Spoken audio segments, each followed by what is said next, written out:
Lane County Board of Commissioners to order.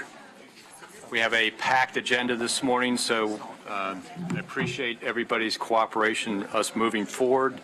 We have one emergency business item this morning that we want to take care of before we start the work session, and that is an action to approve a letter of support for the University of Oregon's efforts to restore, improve, and enhance the mill race at the site on which the university is building the Phil and Penny Knight campus for accelerating scientific impact. And this came up as an emergency item because the request came in kind of late, and the U of O needs the letter relatively quickly. And I believe all of the board members yesterday asked for it to be on a future agenda. We found out the timing wouldn't work for that, so we put it on this morning. So with that, Mr. Chair, I'll move approval. Okay, second. It's been moved and seconded. Any discussion of the motion? All those in favor, please say aye. Aye. The motion passes. Thank you. Told you to be quick.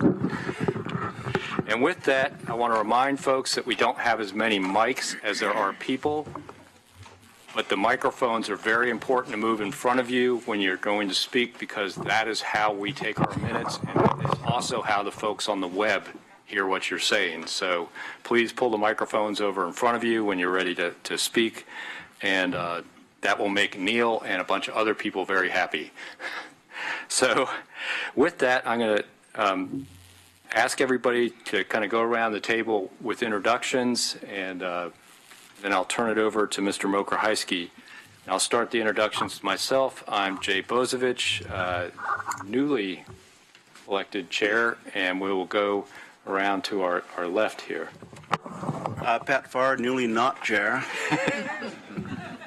Pete Sorensen, in ancient history, ex-chair. Alana Holmes, Human Resources Director. Patty Perlow, District Attorney. Mike Finch, Technology Services Director. Greg Rickoff, Director of Operations. Karen Gaffney, Director of Health and Human Services. Byron Trapp, Sheriff. Dan Hurley, Interim Public Works Director. Christine Moody, Budget Manager. Steve Mokrzycki, County Administrator. Gary Williams, County Commissioner. Sid Lykin, drawer of the short straw for Vice Chair. And we didn't want to do everybody in the room, did we? Or we just... The audience it's gotten no. really big. Yeah. See, rumble for Christine's no thank going, you. oh my gosh, time. So many of them. It's going time. Yeah. Okay, I'll turn this over to Steve to get us going on the county overview. Thank you, Mr. Chair. And what I will say is good welcome to everyone here at the table and in the audience. Thank you all for taking time to be here this morning. We've moved the budget kickoff meeting to Harris Hall this year. It's a little bit bigger space, and we thought it would allow for more folks throughout the organization to attend here, and so we're glad that we have a really nice turnout of folks. And again, thank you for taking the time to be here. And we're very pleased. We have a great agenda for you today and some wonderful speakers who will present various topics. And I'm just going to give a few brief introductory comments. And as we do every year, we start with this slide to talk about, and to me, I was thinking last night about, boy, we'd say this every year. Do we really need to talk about the square miles of Lane County?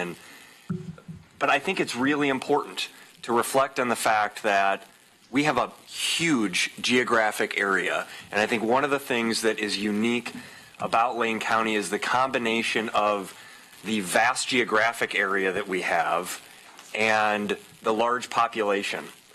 And we'll talk here in a minute about the about our revenue. But I just want you to pause and look at this: 4,722 square miles, 12 incorporated cities, 363,000. I think it's actually a little bit higher now with the more recent population estimates. 9 departments in Lane County. We're approaching a $700 million budget for the current fiscal year and over 1,500 full-time equivalent employees. And you look at that chart there of the growth in population represented in the blue, and the red line is FTEs. So you've seen, we sort of have had, we're on a downward trend, although a little bit of an uptick in the last few years. And I think that's a positive story, and it is in part the story that we have to tell here with our financial management and the work that we're doing in Lane County, which is really stability. Commissioner Farr talked about stability and progress in the state of the county on Monday, and I think that certainly is the theme. That theme is consistent with our budget. So 4,722 square miles.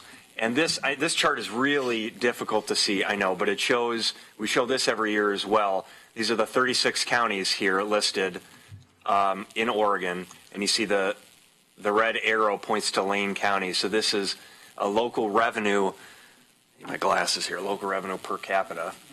Number 3, third lowest in the state in local revenue per capita. And this is property tax rate. So this tells sort of the more complete story of all the revenue that we collect compared to other counties. We're the third lowest. Oftentimes what we talk about is we have the 7th lowest property tax rate, permanent rate of any county in the state. And that's what this chart represents. You see Lane County here. So let's take for a second the counties that we compare ourselves to. We oftentimes and certainly when we look at wages and compensation, and just generally the counties that we have a lot in common with in terms of services and metro areas and population size, Washington County, Clackamas County, Jackson County, and Marion County are really 4 of those. We also use Deschutes County from time to time, but I'll just take those 4. Washington County has 726 square miles and 574,000 people. Clackamas County, and you'll see I'll try to point these out here. Here's Washington County, $2.25 property tax rate. Clackamas County has 1,883 square miles, 402,000 people there. Here's Clackamas at almost $3 per thousand value. Marion County has 1,194 square miles. Here's Marion County at $3.03. And Jackson County has 2,802 square miles, and Jackson is right up here at a little over $2. So these counties have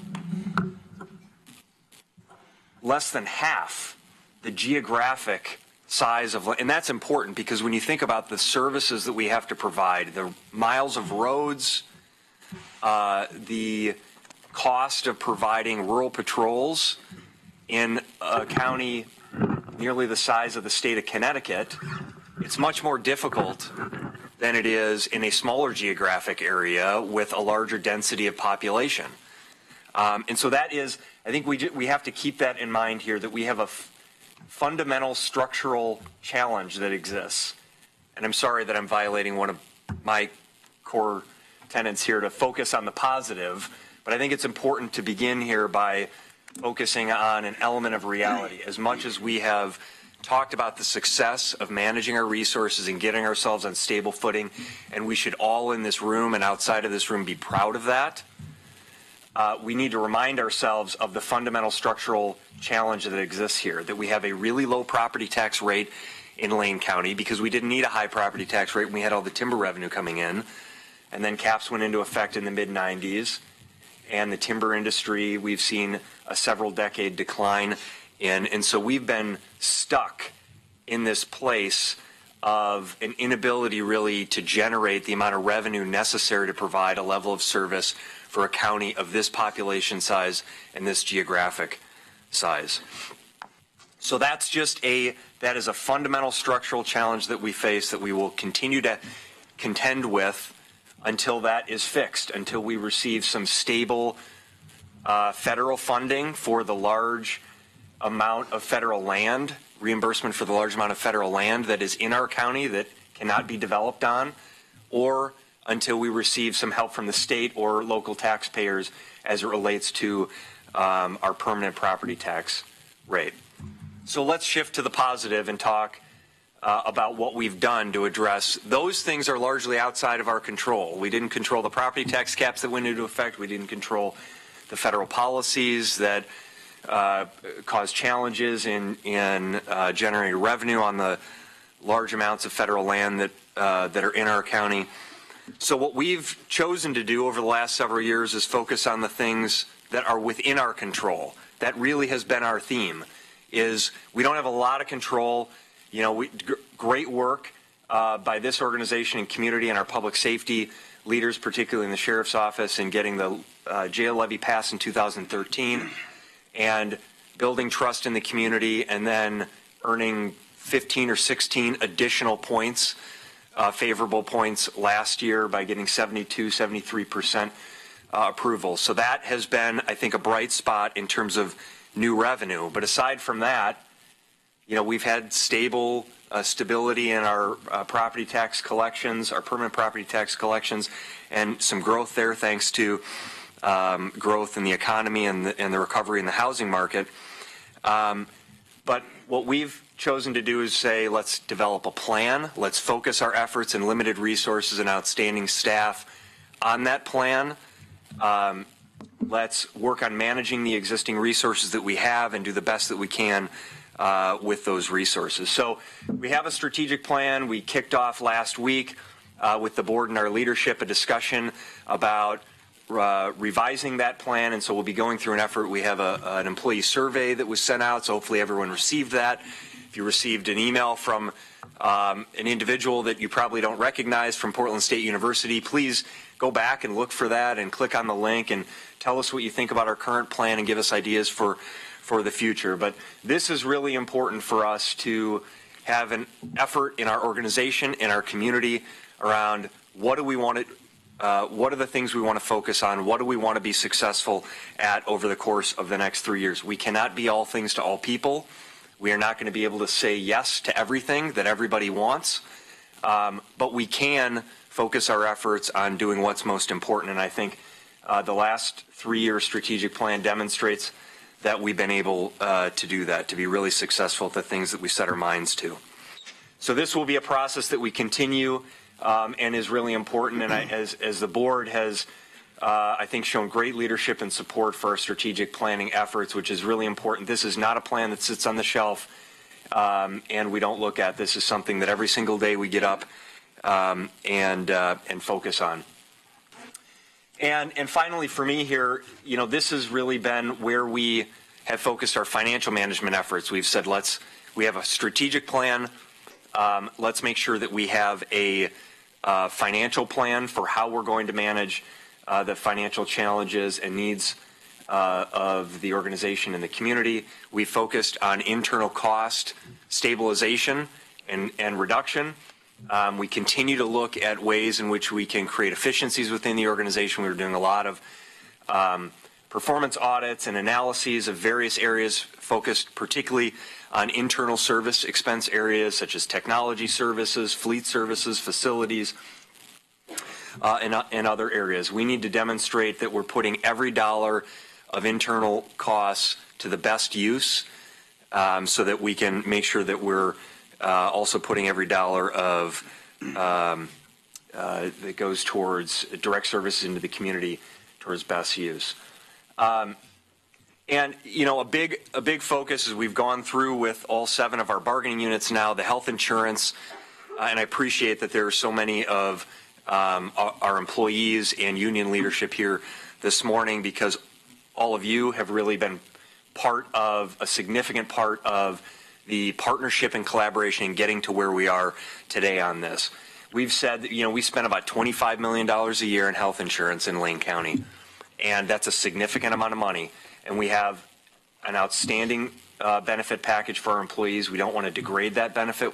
We want to continue it, but we have to manage that expense. Every dollar that we can save in health insurance costs, for example, or not have to see that $25 million continually increase year over year, is additional resources that we can put into direct services for the community. And so we have a great story to tell on that front. 3 years in a row of having zero budgeted increase in health insurance. We're looking at a slight increase next year to try to keep pace with what inevitably will be cost growth, but significantly less than what is projected in the market. So that's a great story that everyone should be proud of as well.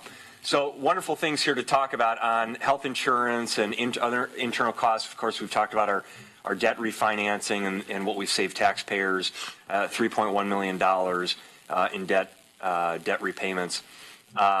Balancing of the general fund, of the road fund. We've got some help from the state through the new transportation package, which is outstanding. Great work by Dan Hurley and his team and the board on our solid waste fund and really getting that into a more stable position. The sheriff will talk in a little bit about our 10-year public safety plan and where we're at on that. And while we have not achieved all of the phases we want to get to, we have achieved phase 1, and we have some areas of our public safety system that have entered into phase 2. So the overall picture that I'd like to paint here is that we're in a stable but continued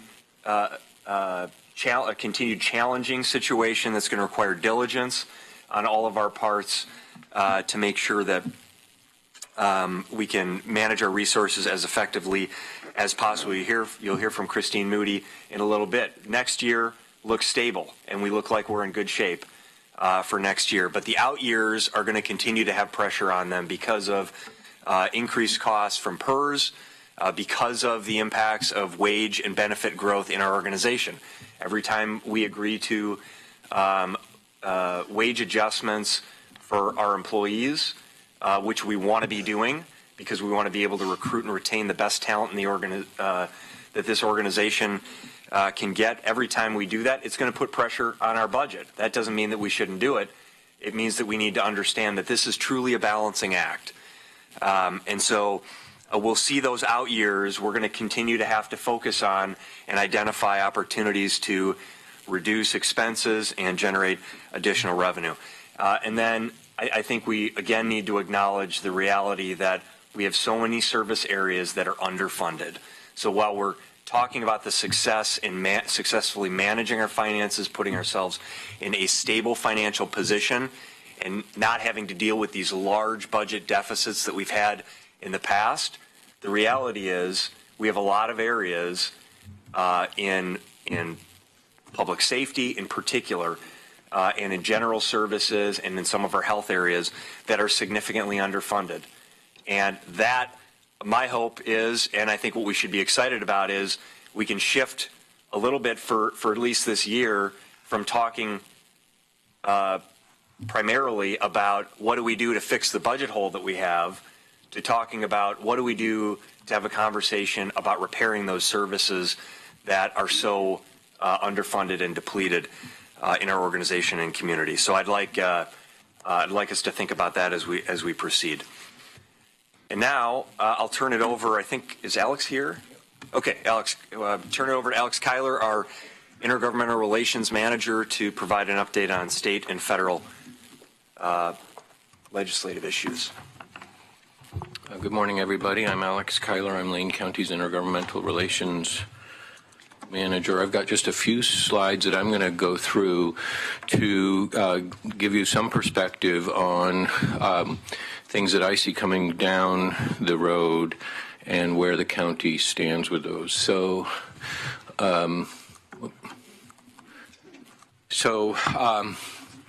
things that we're watching in Oregon, in particular, we've got an election coming up here on January 23rd, which was a referral that the legislature put forward on a particular hospital and insurance company tax.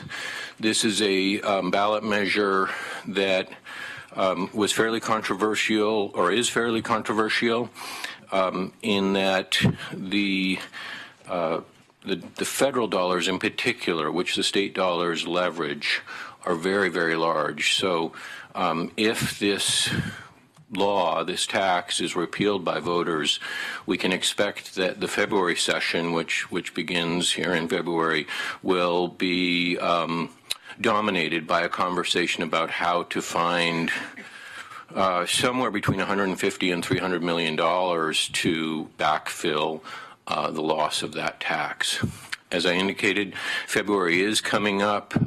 Typically, it's designed to address technical fixes and budgetary issues. it hasn't quite worked out that way in reality. And even coming in this morning, there was a story on the radio about a fairly significant measure that will be debated during February, which has to do with creating a cap and trade. Some people call it cap and invest, but essentially it's a carbon taxation framework that could be laid down over Oregon. And with things I'm hearing is that it will probably be debated fairly robustly during the session, but not necessarily passed. In April, we see the agencies begin to create their budgets for the next biennium, and this is a great time for our departments to be paying attention and to try to get things into those budgets if we can. It's so much easier in Salem if we are trying to defend something that's in a budget proposal rather than pitch something brand new. We're positioned well in Salem. We've got a number of local representatives and senators who chair pretty powerful committees, and so that actually gives us a fair position in Salem. And then generally we see an increase in state revenue coming to the county.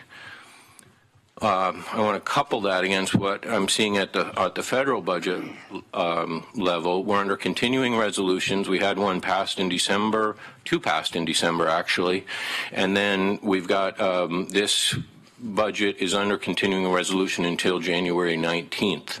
So a lot happens leading up to those continuations, and hopefully they will get back under regular order, but I'm not holding my breath on that one.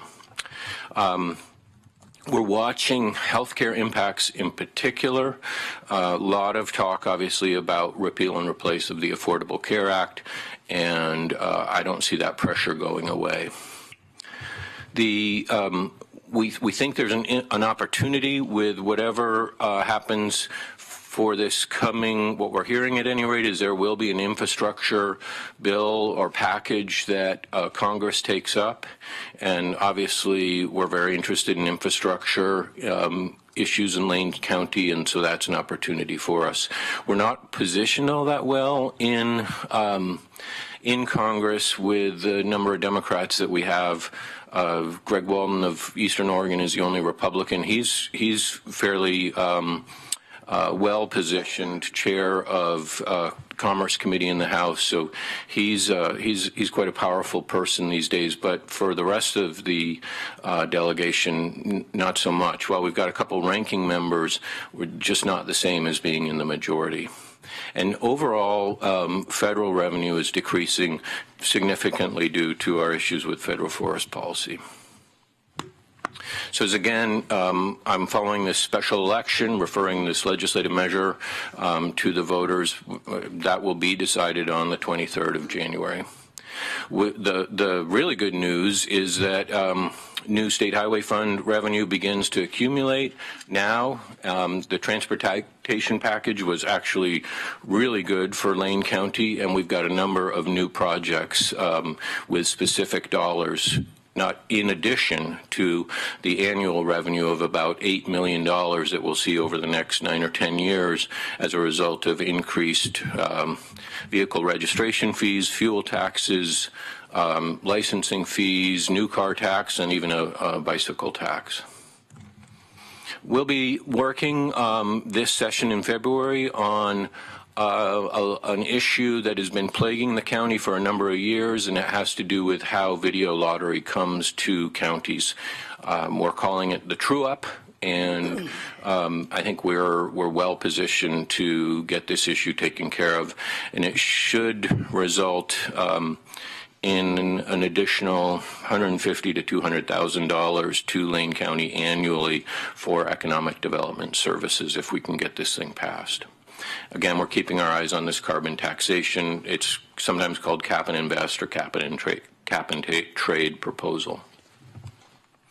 At the federal level, we watch very closely the tax reform measure, and in fact, we've got a board presentation coming to the board on this issue, but in particular, we're a little bit worried about the mechanism that has been used to fund affordable housing through a tax credit tool. With the lowering of the corporate tax, it may be just that there's less incentive to take advantage of these kinds of tax increment financing. We've got a fairly significant issue with a couple of sections of the Affordable Care Act that sunset. In particular, the Children's Health Insurance Program and the Community Health Center Fund both have sunset and have not really been reauthorized. So we're watching that issue closely. The Community Health Clinic Fund provides about 10% of our financing for our community health centers. Timber policy is a huge issue for Lane County. We think that that we will see a couple of measure or issues come forward through the Farm Bill that will be taken up in 2018, and we've been quite active in looking at the use of cross-laminated timber. It's a very impressive new technology for building with wood products, and we're hopeful that that's got an ability to move the needle a little bit on federal forest policy. Again, Affordable Care Act repeal and replace efforts continue, and we're watching this infrastructure package closely. A couple of things to be aware of: there's some federal grants that we'll be seeking. We hope in 2018. Public safety typically does quite well with federal grants. We've got a terrific grant writer and structure through the Public Safety Coordinating Council to deal with those kinds of grants. We'll be looking for a couple of infrastructure items, including wastewater system connectivity to Goshen and Highway 126 corridor improvement. And then there's an annual program for federal lands access roads, which we have a number of those kinds of roads in Lane County. So we'll be doing some grantsmanship or grantspersonship over the next year. And that concludes my presentation. If there's any questions, I'm happy to address them.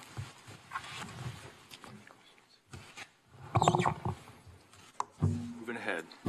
Mr. Chair, and then I'd like to introduce Brian Rooney. We're really pleased this year to have Brian Rooney, who's the state economist for Lane County, be here with us today to provide an update on our local economy.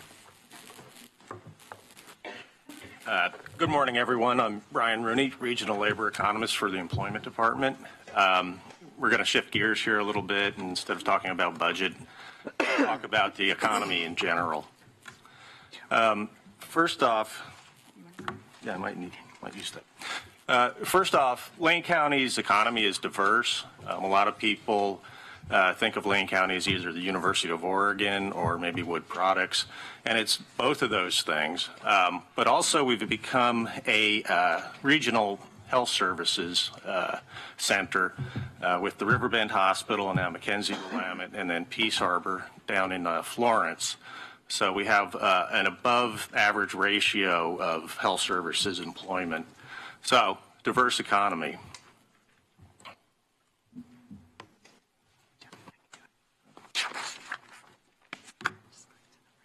Thank you. Lane County began a slow employment recovery from the recession in early 2012. We kind of bounced along bottom for a couple of years. Lane County was hit harder during the recession than the rest of the state and most areas in the country. We lost 18,000 jobs, or 11.4% of our employment during the Great Recession. That compares to 8.5% statewide. The lost jobs were gained back by September 2016, so that's a lot later than statewide. And Lane County is now 4,400 jobs, or 2.8% above the previous peak. When we kind of dissect the recovery from the recession, though, we can see that manufacturing's been lagging. Manufacturing lost about 8,100 jobs, or 40% of its employment during the recession. All other industries lost about 10,000 jobs, or 7.4%. So that's more like what we saw nationally and statewide. Coming out of the recession, manufacturing has lagged. As of September 2017, we'd regained about 25% of those jobs. That's about 2,000 jobs. When we take all other industries, less manufacturing, though, we had a good recovery. All other industries regained the jobs lost by July of 2015. So Lane County has kind of experienced a structural change. A lot of the losses in manufacturing were from RV manufacturing and also the loss of Hynix. But in general, manufacturing lost jobs during the recession, except for food and beverage. The latest employment numbers show that we continue a broad-based recovery.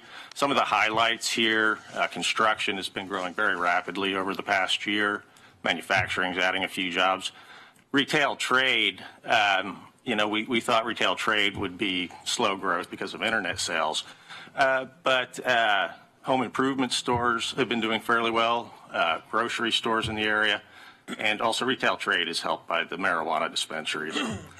Let me see. And then the loss of 100 in information is from layoffs at Symantec.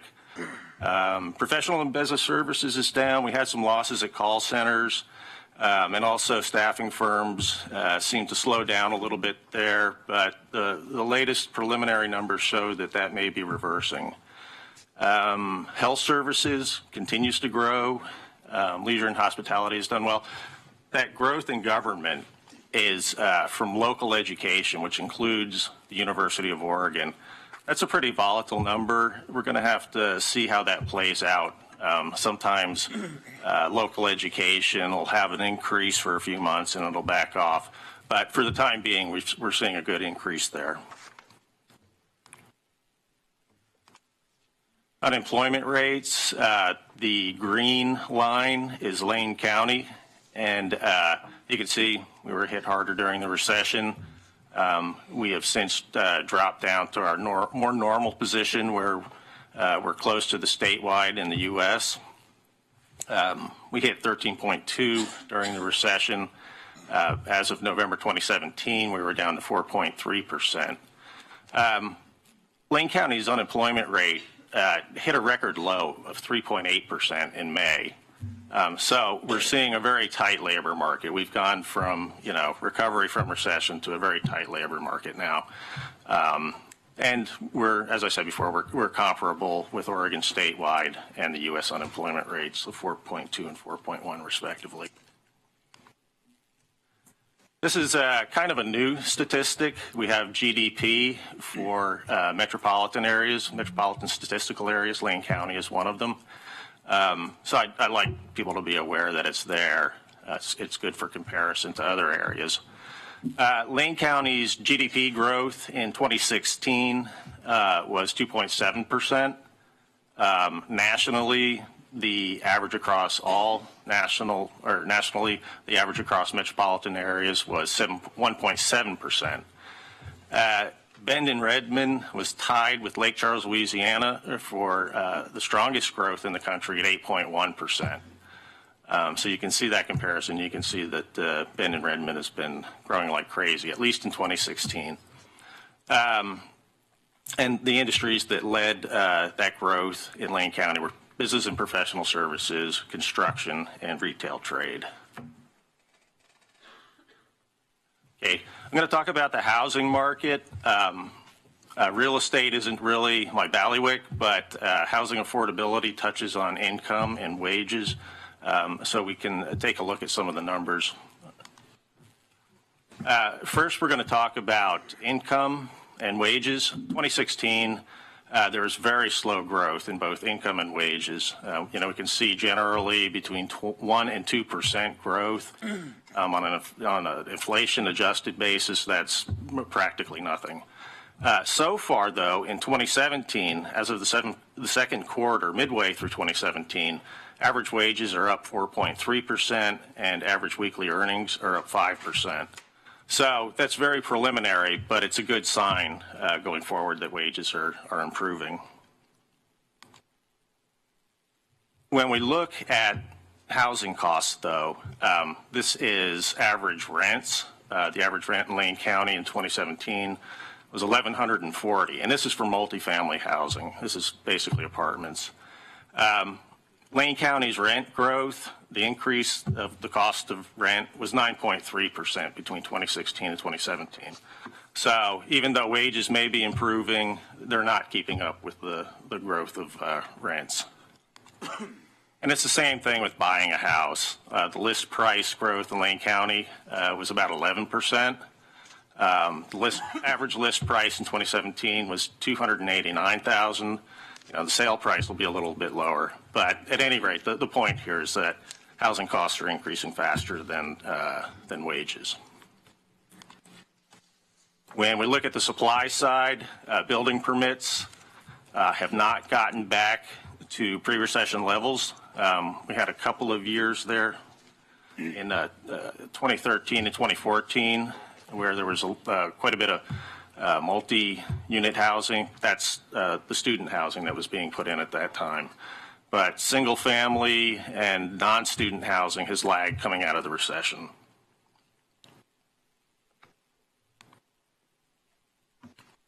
Okay, so now we're going to look at the forecast, the employment forecast for Lane County. This is for 2014 to 2024, so this is getting a little bit dated. We're going to have new forecasts out in the spring. As we come out of the recession, the forecast employment growth has gotten slower and slower. 2010 to 2020 was 18%. This most recent forecast was 11%. Looking at the industries, healthcare has been growing for the past couple of decades and is expected to keep growing because of an aging and growing population. Trade, transportation, and utilities is growing. Retail trade is in trade. And then in transportation, we've seen some growth from internet sales, from deliveries. Leisure and hospitality is meeting this forecast. Manufacturing is probably not going to meet this forecast. When this forecast was made, we were expecting Broadcom. They had already announced that they were going to add 1,000, 1,200 jobs or whatever. That's not going to happen, so manufacturing may not meet that number. Construction is going to grow faster than that number. But overall, we are seeing a fairly strong, broad-based growth, and that's what this forecast predicted. We're seeing a lot of opportunity created from replacement openings, and largely due to retirements. As we go forward in time, there's more opportunity created. So the bottom line with this graph is that there's a lot of opportunity out there for people who create or who develop the correct skills. What we know is going to happen is mostly positive. There's been quite a bit of hotel construction in the area. Not sure what's going on with the Hynix building sale. Northern Golden Foods is building a plant in Junction City. Food products in general is doing well. We're getting the Knight Science Complex that should add a couple of hundred high-paying jobs. Symantec continues to lay people off. Hayden Homes is building. There is some single-family home building, and that's going on in Springfield and then a couple other areas. And Acromoto had a fairly large initial public offering, and they're expected to boost production and employment at their factory. So basically, we're near full employment. We're expecting slower growth because we're starting to get some supply constraints, especially in labor. We would expect to see rising interest rates, and that can put a damper on housing market, and that affects construction and wood products. The next recession, we don't know. A lot of economists are forecasting 2 to 3 years down the road. So if we have time for questions. Questions? Commissioner Farr? Thank you, Mr. Rooney. Good presentation. Thanks for wrapping everything together. One thing that I didn't hear you touch on was the median wage in Lane County. We talked about our wage growth, which is looking good, but median wage, particularly as median wage compares to housing prices. The median wage would follow with, well, we have median household income was up there, but the median wage would follow pretty much with the average. Slow in 2016, likely increasing in 2017. You know, the minimum wage increases may help there also. And the comparison of Lane County's median wage compared to other counties in Oregon, for instance, and compared to other similarly placed counties on the West Coast, you know, the numbers I hear are that we're significantly lower. Yes, median wages can be lower in Lane County. It's influenced by the university and college students. You know, college students often will work for less to take a job that'll fit their schedule. Also, coming out of you know, once they get their degree, there's kind of a ready supply of starting professionals that local employers can get for a little less. So yeah, our wages tend to be a little bit lower here in Lane County than other areas. And a follow-up, if I may, Mr. Chair, just to discuss that a little bit further, that you know, we have the growth in retail, which is relatively low paying. Yeah. We have a significant decrease in manufacturing, which is relatively high paying, or less of a recovery in manufacturing. So I think it's safe to say that by adding more manufacturing, we're going to affect our median wages. But when you see the cost of our housing going up, the net result is that households have less discretionary income to spend on the other things that they need. Yes, yeah. Poverty is a huge factor in our county, and it affects everybody and everything that we do. Yes, yeah, and you know, that's somewhat of a problem up and down the West Coast. You know, the cost of housing has been increasing on the West Coast in particular. And yeah, as you say, that's going to leave less discretionary spending. And not to belabor it, but just recently I heard the numbers that comparing income to housing costs, we are the third worst region in the nation. When I say the city, I mean basically our metropolitan area is the third worst in the nation. That includes New York City, that includes San Francisco, that includes Lake Charles, Louisiana, and Bend. You know, yeah, it has. It's been a problem up and down the West Coast in particular. And so I'll throw out, as I always do, this is an area that we need to focus on very strongly, is both the cost of housing, the availability of housing, and the way that affects people's discretionary and choices of lifestyle. Commissioner Sorensen? Thanks a lot. Well, first of all, Mr. Rooney, I just want to ask you two questions about the slides. The one was about the growth in government. What explains that? And, you know, we've had a big expansion of our community health centers, and those are government employees, but they're also healthcare workers. And did you include that, or were you aware of that? Yes. Most of that increase was in local education, local school districts, plus the University of Oregon is now included in local education because their funding has changed. Right. That's most of that increase. There's also some increase from the hospital, the state hospital out in Junction City, the Veterans Clinic, and yeah, some other health services that have and then regarding your participation with us, I think the board gets a quarterly, and Ms. Moody may remind me, is it a quarterly update on the overall trend in Lane County? Correct. Yeah, I'm wondering if you can come back, maybe when we do that quarterly update, I don't know how your schedule gets arranged or who gets to have the regional economists come and talk to them about the economy, but we have a normal plan of discussing the economic conditions of the whole county in the context of our budget and our budget problems and whatever we're working on. But I'm just curious whether you could come to that in the future, maybe not every time, but you know, more times than and you're currently coming to our board. Yeah, I'd certainly be able to make time for the commissioner. Well, I think it'd be good. I think it would be good to add that because a lot of times the commissioners are asking questions, not about the county budget, but about the county's economy. And I'm one of the chief offenders in that area to ask beyond that because, if, for example, the unemployment computation. I always thought, well, maybe there's like one unemployment rate, and then we discover was the gentleman from our budget staff that talked about John Mosby. John Mosby. Mr. Mosby talked about how there are different unemployment rates, and there's ways that economists express the unemployment rate and different types. And so I just want to thank you so much for that. Last and finally, you talked about the next recession, and you don't know. That corresponds to the opinion of most people around this table. We don't know. But could you give us a little bit more detail on that? Like, how do we know whether there's a recession coming?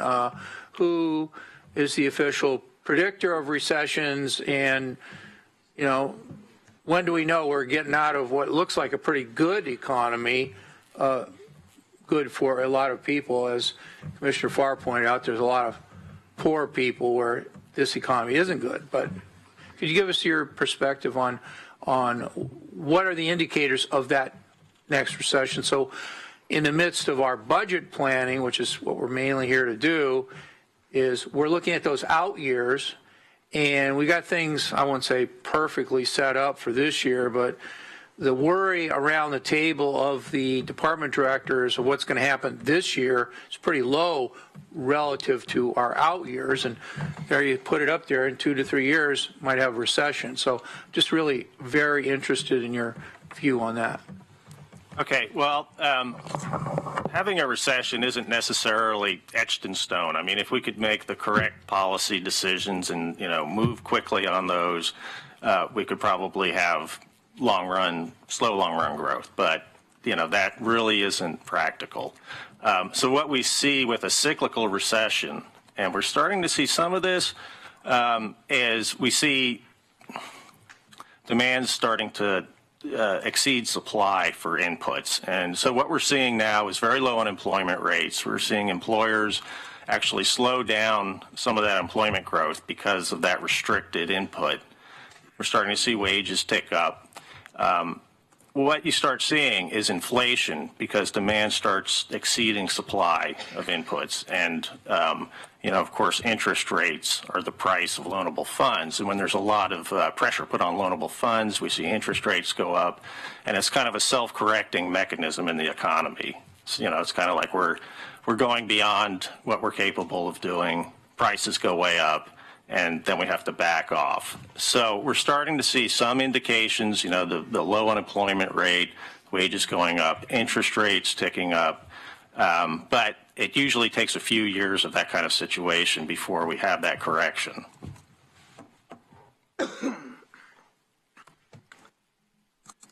Any other questions from the board? Well, thank you, Mr. Rooney. We really appreciate the information and your participation.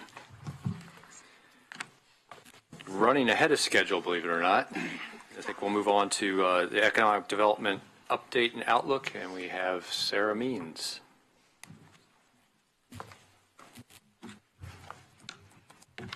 Good morning. Sarah Means, your Community and Economic Development Manager, and I appreciate being able to follow Brian. Brian and his team produce lots of really great data, as you just saw today, and that data is really, at its foundation, what influences our day-to-day in the Community and Economic Development Program. So I appreciate the ability to follow up to his presentation. I also appreciate the ability to sit here at the table with you today. This is the first time that this program has presented to you at this meeting, and so I look forward to giving you some additional information around how we're funded and what we've been up to over the last year or so. So to refresh your memory, Most of you probably have been told this at one point or another. We are funded through video lottery proceeds defined in statute. It's listed up there, 2.5% of the net receipts after the payments from lottery gaming. These funds are dedicated for economic development. There is a statute that defines what economic development is. And everything that we do is certainly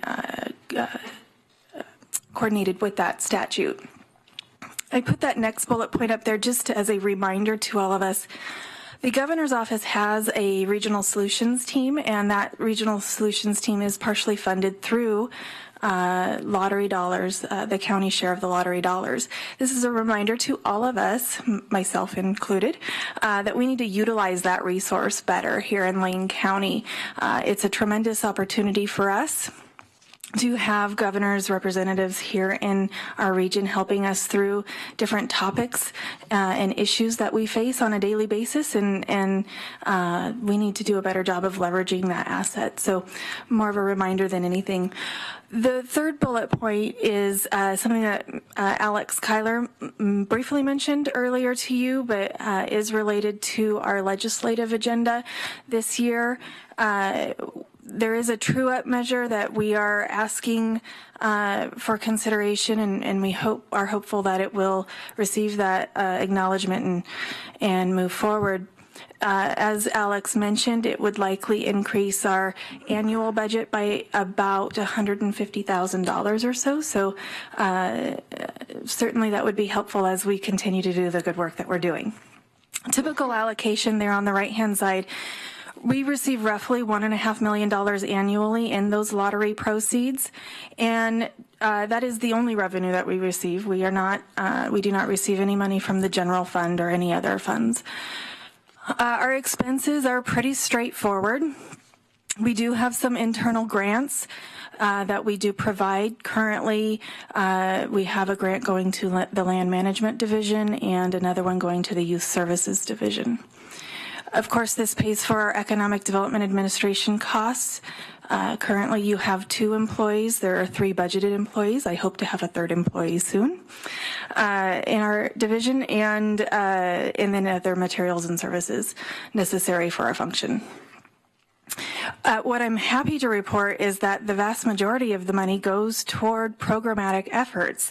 So this infrastructure bullet point that you see is a primary backbone of the work that we do. We recognize that infrastructure is a critical component to community and economic development here in the metro region, but clearly throughout our region, the 40 and some 100 square miles. I always say 4,400, but I think it's a little more than that. And so maintaining a fund that is available for infrastructure needs throughout the region is important to us. And finally, we have a few intergovernmental agreements that we do maintain with different partners in the region. And so making sure that we're able to participate in those fully is important. Steve mentioned earlier, referenced our strategic plan, and I think that it is important for us to mention it here.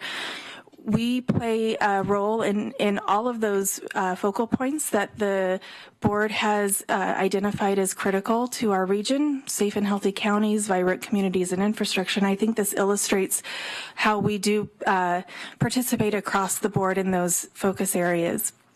I won't go through all of those, but clearly we're busy and anxious to do the good work of the county. And then I wanted to mention a few accomplishments. This is clearly not everything that we've done in the last year, but some interesting things that I wanted to bring to your attention. And a number of these actually lead into points that Brian made earlier around focusing on traded sector manufacturing industries here in the county. We have stated on multiple occasions, and it's part of our plan moving forward, both historically and moving forward, that we are representative of the entire region. We do a lot of great work in the metro area with our counterparts here.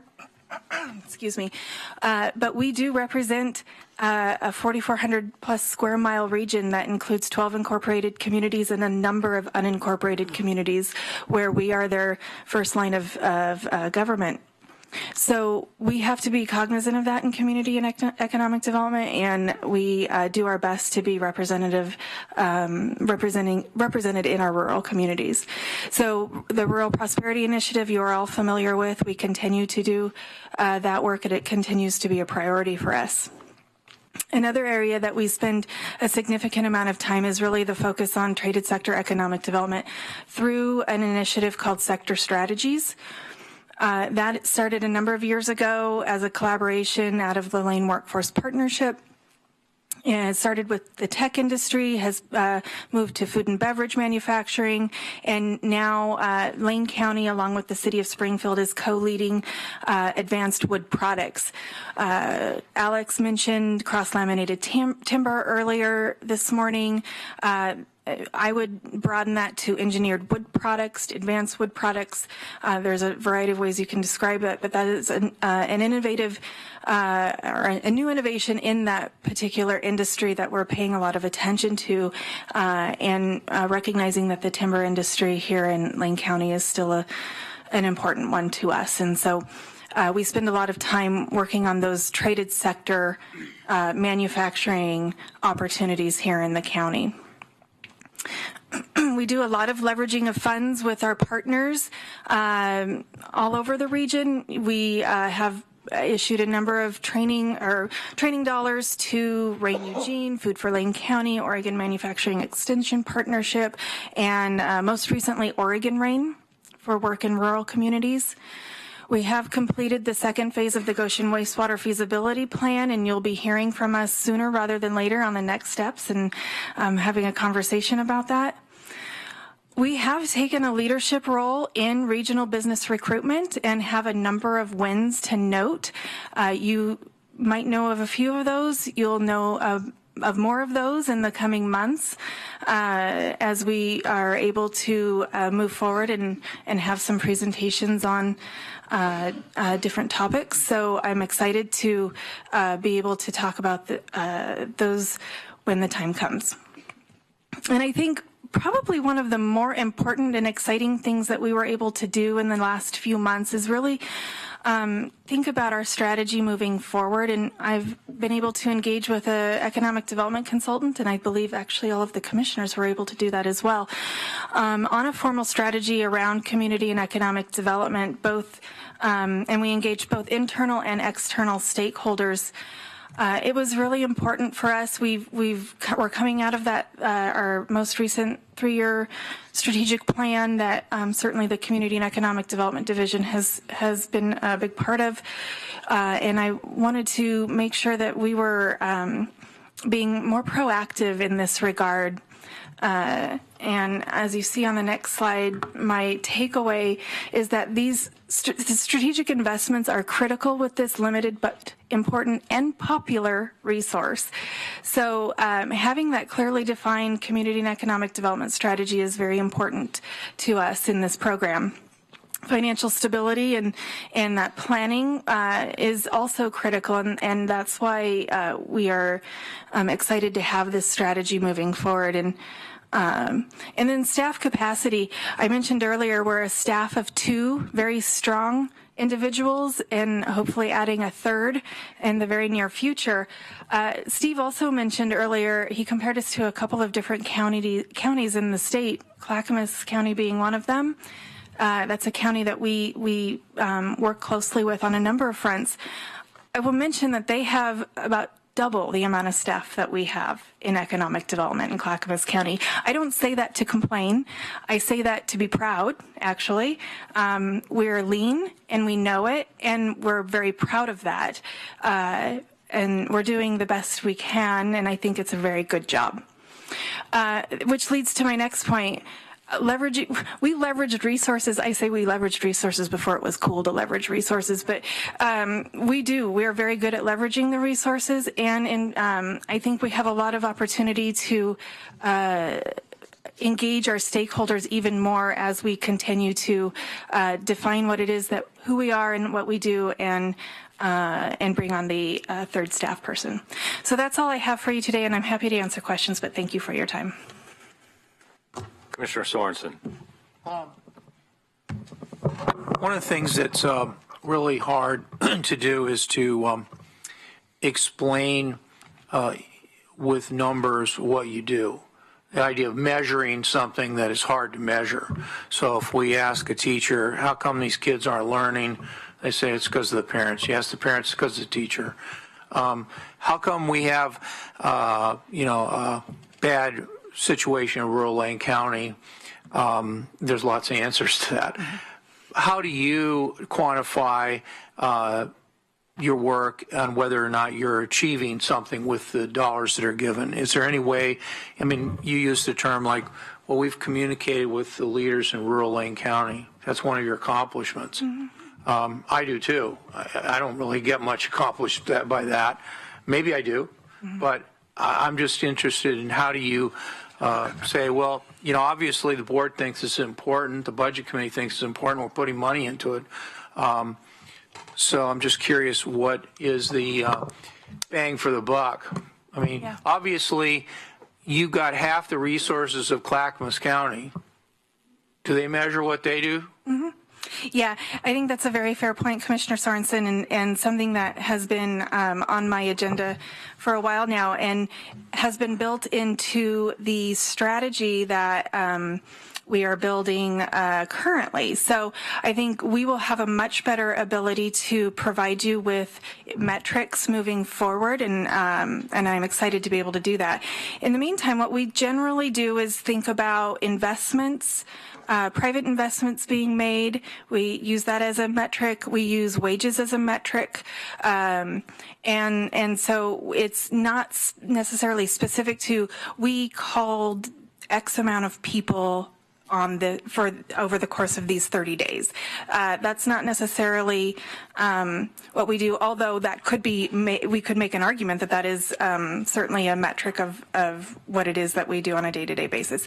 We're very interested in how we increase tax base here in Lane County, how we increase wages here in Lane County, and how we are doing as a whole for the region, not just here in the metro area or just in Florence or just in Oak Ridge. So I think stay tuned is the answer to your question. I believe you actually spoke with our consultant, Allison Larson, and she got some really great information from all of you. And in the next month or two, we'll be able to start to roll out what those metrics look like in a much more defined way. Mr. Chair, if I just brief response to that. Two quick examples, Commissioner Sorensen, that if you look in the last year and a half, 2 years, Winnebago moved into an existing facility, a country coach facility in Junction City, and I can't say the name because even though it's been reported in the paper, Sarah keeps telling me don't talk about the company that bought the Hynix building, but a very large company from New York bought the Hynix facility and is planning to move here. No one knows who that is, of course. These are two examples of business recruitments that, and of course the Hynix purchase and all that is still in the works, and so there's a lot that has to happen. But Lane County really took the lead on both of those. We were the primary agency through Sarah and her limited staff in coordinating both with those companies and with state agencies to bring those organizations here. So that's a small example. The other one I would give is as it relates to redevelopment opportunities within core areas of our cities. You can look at Florence and the investments that the board approved for the Revision Florence project. Our community and economic development staff took the lead in coordinating with Florence on that, as well as with Eugene and Springfield on critical redevelopment projects in the urban cores in Glenwood and downtown development here. So just a few specific examples of areas where we've taken the lead that I think have resulted in some really significant bang for the buck. Thank you. Commissioner Farr? Thank you, Mr. Chair. Sarah, as we look at the body of work that you've accomplished, you talked about leverage, and I'm looking at Commissioner Lycan as I say these words. What you have done, from my observation, is you've partnered with other governments and other regional entities to make sure we are leveraging the tiny amount of resources that really comparatively tiny amount of resources that we put into economic development, and the return on the investment is great. And I hope Commissioner Lycan does expand upon it, because the work that he does and that you do together with RAIN and with other regional partnerships, we're getting a lot for our dollar out of your office, and the work that is being done is benefiting everybody. And when we talk about partnering with the rural communities, and I'm looking at Ms. Gaffney right now, CHIP, our community health improvement plan talks about rural investment and rural health in particular, but health and economy have to go side by side. And you talk about the Middle Mile project, the other things that we're doing to increase the communication directly with other communities is pretty remarkable, the work that comes out of your office. And significantly, if you drive through our rural communities, if you drive through Mapleton, you drive through Oak Ridge, you see large, vast, what were formerly manufacturing plants that are empty. And we wonder why we have issues of poverty in rural Lane County. We wonder why we have issues of jobs and economy in rural Lane County. Well, you have vast expanse of former manufacturing that has already been noted that manufacturing is down in Lane County. So as you work on that leveraging, as our community partners work on that leveraging, then has to be one of our main focuses on big resources that are laying fallow, so to speak, in rural Lane County. Commissioner Lycan. Thank you, Mr. Chair. Thank you, Commissioner Farr, for those comments. So, Sarah, I just wanted to, first of all, say thank you for your good work. What's interesting to note is that the city of Hillsborough by itself has 4 times the amount of economic development staff than Sarah has, and that's just one single city. But I want to talk a little bit about your work in partnership with Oregon RAIN, especially hitting the rural communities. And also the strategy that Governor Brown has made a strong commitment on, and that is rural economic development. Can you maybe talk about establishing with RAIN, with Oregon RAIN, and obviously you've done a very good job with Florence. You're moving into Oak Ridge and Lowell, and what that will do to hopefully expand what we call, because one of the big issues is broadband in our rural communities. And the commitment that's going on from the state, but maybe just the overall partnership that you're looking at to actually expand broadband into these rural communities and what that could be. Because I think what you're seeing right now is the rural communities are beginning to change economically. You're not going to see the major manufacturing mills that you saw, 30, 40 years ago. But you have a real incredible opportunity for these little high-tech startups to create opportunity, create jobs. I mean, in Oak Ridge, a high-tech startup of 5 employees would go a long ways. And with the potential of expanding to 20 to 30 people would be a significant employment. So if you could comment on that and the strategy overall of what the bringing broadband to the rural communities has done, because you've really played a very, very important role in that, not only here in Lane County, but your voice statewide. Yeah, thank you. So it's very important to me personally that we provide access to some of these programs like Oregon RAIN in rural communities. We have a great opportunity here in Eugene Springfield for our local companies and entrepreneurs to access those types of services. We have more of a challenge the further we get out from this metro area in providing those services. So with the board's support, we've certainly been able to provide funding to Oregon RAIN specific to Florence, Oak Ridge, and now Lowell. Florence was a fantastic success story, and we hope to see something similar in both Oak Ridge and Lowell in the coming year. What we have found with RAIN in particular is that the model that Caroline Cummings uses, it's incredible. It's simplistic, but effective. And she is able to find individuals that are literally in their garages doing great work and help them accelerate their business model in a very effective way. And what I have been very interested in is how we provide those businesses with the needed infrastructure. And so this is to your point, Commissioner Lyken. Broadband is the highways of the last century, right? If the mills of the early 1900s didn't have access to the freeways and the transportation corridors, then they didn't work. They didn't pencil. And broadband is now broadband is that new infrastructure piece. Our rural communities are very far behind in that regard, and that doesn't just hurt industry, that hurts our schools, that hurts our public health, that touches everything. It hurts our, it doesn't enable individuals to work from home, remotely, or any sort of thing. And so it's very important that we continue to talk about this topic and work on ways to expand that infrastructure onto our rural communities. You'll see on our federal agenda, Alex and I have been working very closely around the infrastructure package. And what does infrastructure mean to this administration? We're hearing I believe clearly that broadband is a part of that. And so we're very pleased to hear that. Governor Brown I have spoke to her personally about the need for broadband in rural communities, and she has certainly agreed with that.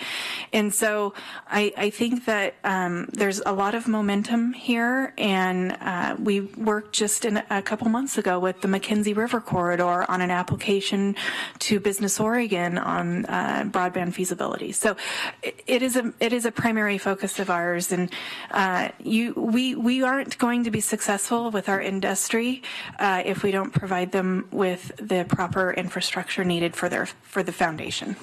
Thank you. Commissioner Williams. Thank you, Mr. Chair. I'd like to thank Commissioner Lyken for bringing up this topic with a bit more highlight, and I thank you for your response, Ms. Meents. I have personal experience with the lack of internet services. In 2004, the city of Cottage Grove, the kids in school, the business community, we were all victims of being on the wrong side of the digital divide. 18 miles to the north of us, the students in the school systems had access to internet services. If you can imagine not being able to avail yourself of that kind of technology in education, in health aspects, labor and industry, economic development, all of those were greatly impacted in a bad way because there was no internet services. So when I see the opportunity for places like Lowell and Oak Ridge and up the McKenzie and places to the west and the rural areas of Lane County that have this this hope that broadband and those types of services come to their community so that they can truly be independent in their own region, in their own lifestyle, but still interface completely with the rest of the world technologically. I think this is just a huge, huge opportunity for us to pursue with vigor this road that we're on the Internet Highway. So thank you. Thank you, Commissioner. Thank you. Mr. Rickoff. Chair Bosevich, Commissioners, as the director of this program, I feel a need to jump in here very quickly. One of the things that I'm most proud about this program that Ms. Means runs is the effectiveness, the discipline, and the strategic management of this program. A lot of the elements we're talking about, whether it's broadband or wastewater or transportation infrastructure, these are big ticket items and are not going to be solved with the small grants in aid that we've provided in the past. And one of the charges that both Mr. Mokrohysky and I have asked of this program is to be effective stewards. Hold on to those dollars so we can actually write more sizable checks for these infrastructure solutions. With that said and done, the communication with rural parts of Lane County become even more critical.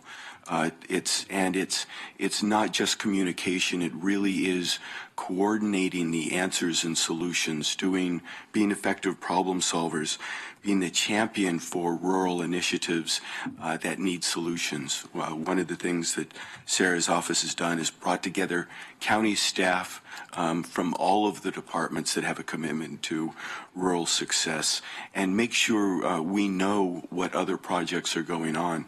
We've been able to streamline permitting, find quicker solutions for grant opportunities just through that better communication and by knowing what's top of mind and what's critical for these communities, we can be more effective in the provision of service. So part of what shows up here in terms of our effectiveness is not just what we're spending, it's what we're not spending so we can be more effective in providing those larger, more substantial grants opportunities later on down the line. Thank you. And we're starting to run a little bit behind, but before we move on to actual fund outlooks, I want to take a moment kind of looking over the last several presentations and Sarah's in particular, where we mentioned all these collaborative efforts. You know, we're working with Business Oregon, we're working with RAIN, we're working with the chambers, we're working with Workforce Partnership, and we're working with, you know, Travel Lane, you name it, you know, and looking at what Brian had to say about the economy and some of what Alex has said and Steve has said. One of the things that's obvious to me is as we look down that 2 or 3 year road and trying to avoid that downturn or be more prepared for it in Lane County when it comes, we've been talking about, you know, restricted supply with increasing demand eventually might lead us into that downturn. And one of the consistent messages I'm hearing is the West Coast, the entire West Coast, and for most part, you know, the U.S. in some ways, but more dramatically on the West Coast, we have a housing supply issue. That's the first thing that's leading us into this, where there's a definitive restricted supply and increasing demand. At the same time, we're starting to see restricted supply of workforce, you know, which they kind of work together. So it seems to me if we could resolve the housing supply issue, which would allow more workforce in this area, we'd be better prepared to weather that next downturn. So I think, you know, the focus, you know, of all these partnerships may have to be how can we also, at the same time as we're thinking about the middle mile and entrepreneurs and all that stuff, how can we increase housing supply?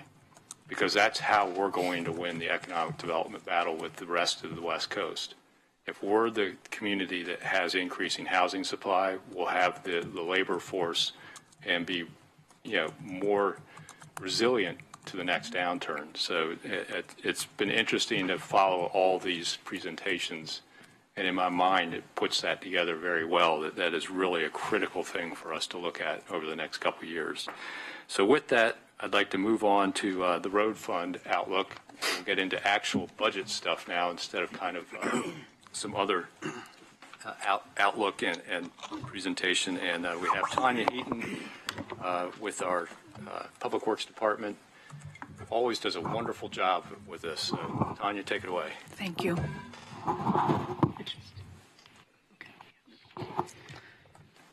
Okay. So this morning, we're going to start with me with just talking in general about the road fund, and then Dan's going to talk to us about the transportation package. Can everybody hear me? Okay. All right, so we've been working on this general focus for the road fund for the last 5 years and building and maintaining smart and resilient infrastructure. We've talked about customer service, road safety, road preservation, bridge maintenance and preservation and stewardship of our resources and our infrastructure.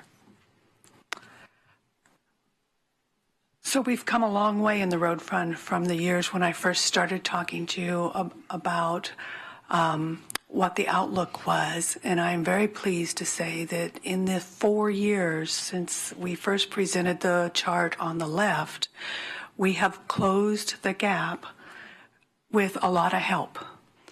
We have the transportation package, and we're actually, the new transportation package is our second transportation package, which really had a great ability to close that gap, but also county-wide.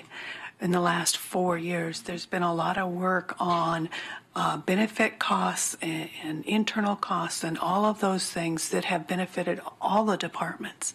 And that has really helped us close that gap. Can I just make one, sorry to cut off your pre, but one thing, and I think particularly for the folks that are here, we talk about partnerships and the voluntary separation incentive plan that was implemented in, was that 2015? The first one. In fact, in 2016, I believe, in partnership with Admin Pro 626 and our non-represented employees, really was also a key component of our ability to bridge that gap over the last few years, allow us to stabilize our expenses and create a situation that when the funding from the state finally became available or is now becoming available to us, that we're really in a good position. So I think we just want to make a nod again to our employees and those two bargaining units and our non-represented employees for that partnership. Okay. All right. So like I said, we've come a long ways, and the forecast years at the end of this, 18, 19, and 19, 20, include the new revenue. And I'll get into that again here in a minute. But that's what enables us to have revenue above our expenses. And like Steve said earlier, we're stable, but we're going to have that ongoing challenge as our expenses increase. Our revenues won't always keep up with that. So we'll always be working with our revenues and our expenses to get that balance. Tanya, before you leave that slide, I just want to have people make note that even with that projected additional revenue out there in 1920, look at where that data point is compared to FY 10-11. We did not completely fix our road infrastructure funding issues with the transportation bill. That's correct. Thank you. So what changes over just the last year? Well, the Oregon Transportation Package was big. The other items that you see up here are expense related, and our management team has worked consistently over the years to save money whenever they can. So we had a very good lapse in 16-17 where we saved money on several projects and we held off some projects. We then turned that money around, and it's in one-time projects in 17-18. And we came back with a supplemental package that included restoration of 11 FTE, which Dan's going to get into detail during his presentation. And we increased the chip seal program, and we increased the capital preservation and safety projects. So that also you see in that expense is you're seeing us react and start spending that money on maintenance and preservation and capital projects. So this is the Oregon transportation money in the most recent package. The blue bars on the bottom are the current revenue, and you can see that it's very flat. When I was here last year and we talked about ODOT putting out a forecast that said that they're seeing slowing of vehicle purchases and slowing of the use of fuel.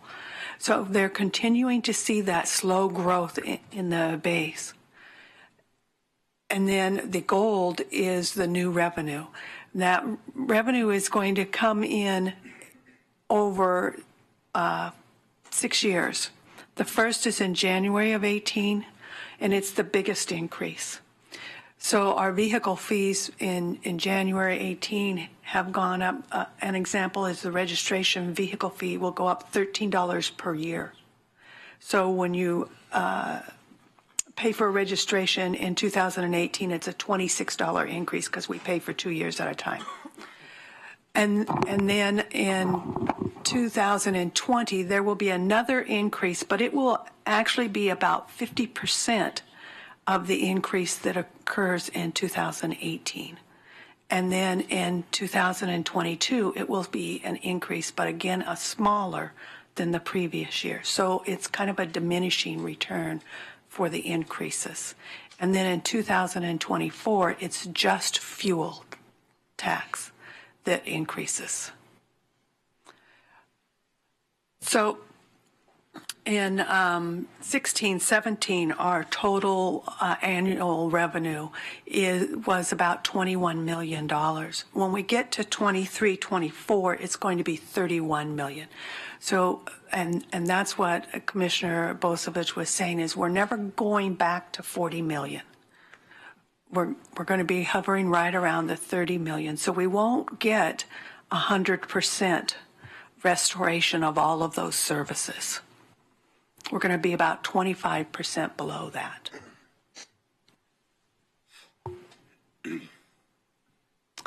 This is where Dan. Thank you, Tanya. Before I go on, I want to thank Tanya in particular. Tanya helped usher us through the many years of lean times to make those difficult decisions we needed to make to preserve our assets and essential services for the county.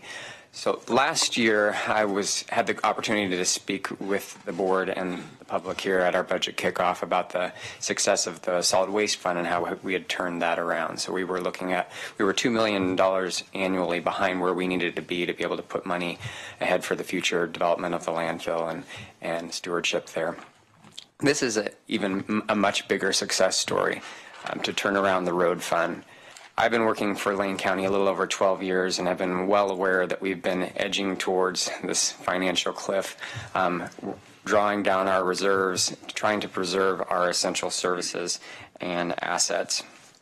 And while this package doesn't restore us to the pre-timber revenues, it does a long way to stabilize the road fund and get us on a track towards progress. Commissioner Farr talked about stabilization and progress as being key themes for what we went through last year. That was definitely the case for the Public Works Department through the stabilization on the road fund through the transportation package. And with that package, I also want to recognize the important leadership and foresight of the board to work with our legislators to secure this transportation package. I'm coming late to the game, but am less familiar with the specific actions, but it's my understanding that Commissioner Lycan and Commissioner Bosevich were instrumental in securing this package through their work with the legislators and providing testimony at the legislature. So thank you for that.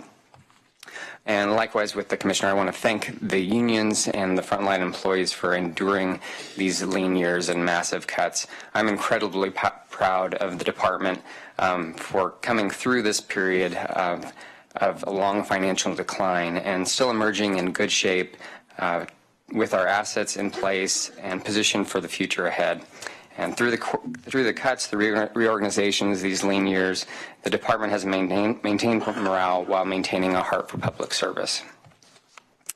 I'd also like to thank the people, past and present, in Public Works who made those difficult decisions to preserve and gear us up to allow us to ramp up for the years ahead. And that includes, of course, Tanya and Orrin Schumacher, our road maintenance manager, and past folks, Arno Nelson, Bill Morgan, and Marcia Miller.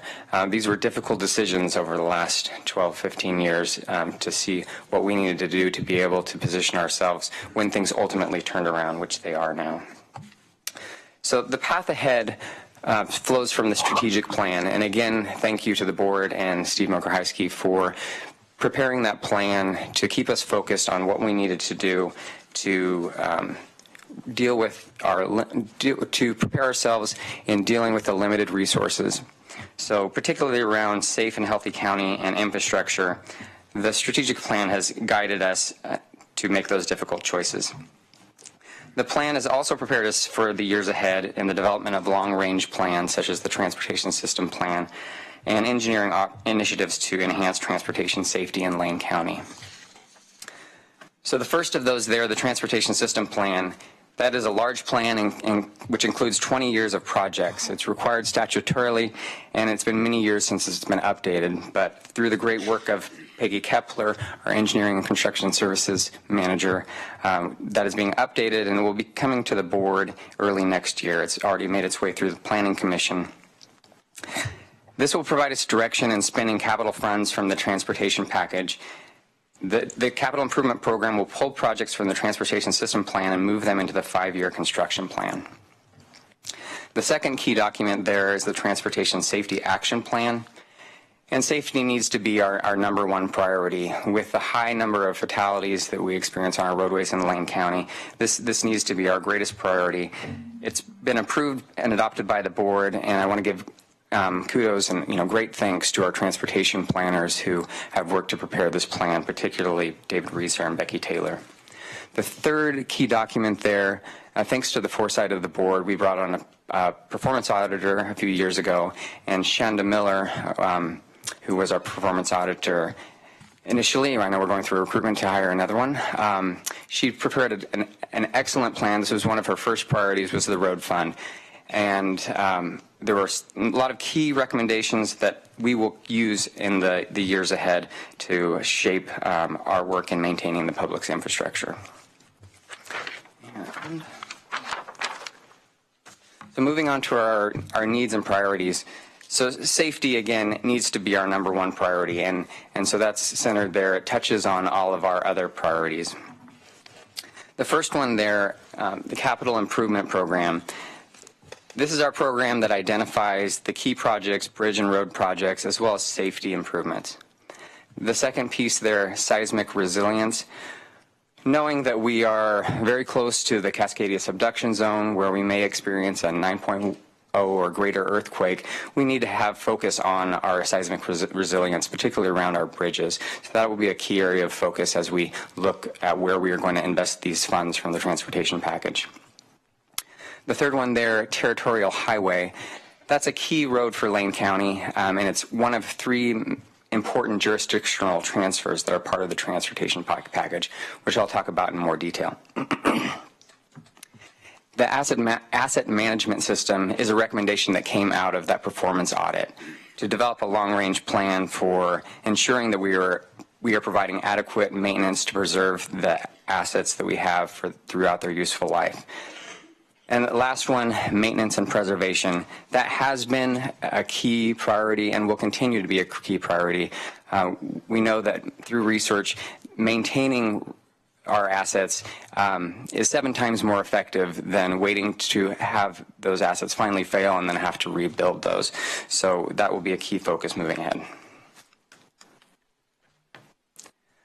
On to transportation safety. Again, this is our number one priority. One of the key pieces for transportation safety is our fatal crash investigation team.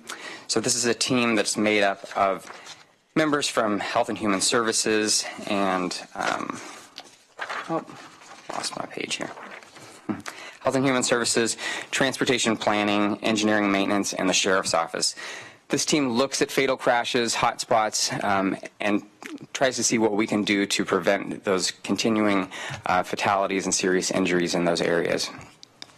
We'll also be doing more work on traffic analysis. We've hired a new traffic engineer, Steve Gallup, who will do important work in looking at this analysis. Infrastructure safety improvements. We'll be looking at all sorts of safety improvements, and as a key recommendation moving forward with this new money, this influx of the transportation dollars, the first $500,000 we are planning to invest each year into infrastructure safety improvements. The last one, the Systemic Engineering Implementation Team.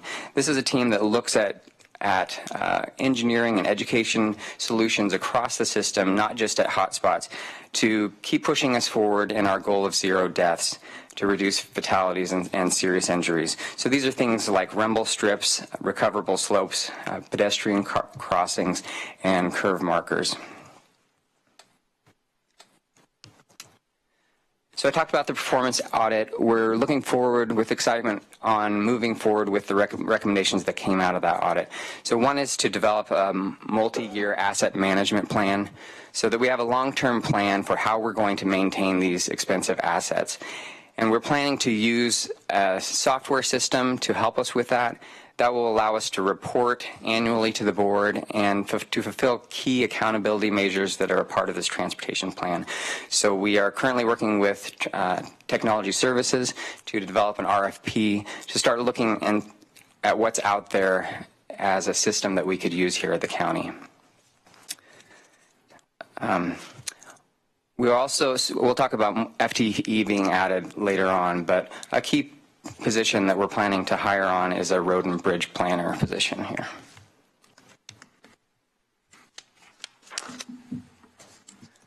So our maintenance and preservation strategies with this multi-year asset management plan, we'll be focusing on several key road and bridge management strategies, and also trying to identify some performance targets. One of the key ones is the PCI, our Pavement Condition Index. We should identify what we are shooting for and make sure that we're attaining those PCI levels. The expected road service life gained analysis is a concept that came out of the audit, and that concept is a review and analysis of the amount of service life extension that is generated by specific treatments and the ability to maintain and improve overall county road and bridge conditions. Basically, are we keeping up with the level of maintenance that we need to do each year in different segments of the roadway to maintain that assets throughout its service life? We'll be looking at the road and bridge condition ratings. We've just recently completed an inventory of all our bridges. We have over 400 bridges to help us identify what are the key ones that we need to focus on to maintain mobility through our county. And also infrastructure maintenance plans, all sorts of plans around that. Our asset management system will improve planning and productivity. We will monitor and analyze asset management, and I've talked about this, extending the asset life with modeling and through that software that we plan to implement. Our capital improvement program, again, this will be brought to the board later on this month for approval to identify those key projects, bridges and structures, safety, pavement preservation, and transportation system enhancements. That last piece is important. With these transportation dollars, we'll be able to focus not just on the roadway from white line to white line, but also looking beyond that to the shoulders, so we can look at improvements for bicycles, guardrails for safety, and other enhancements to our roadway systems.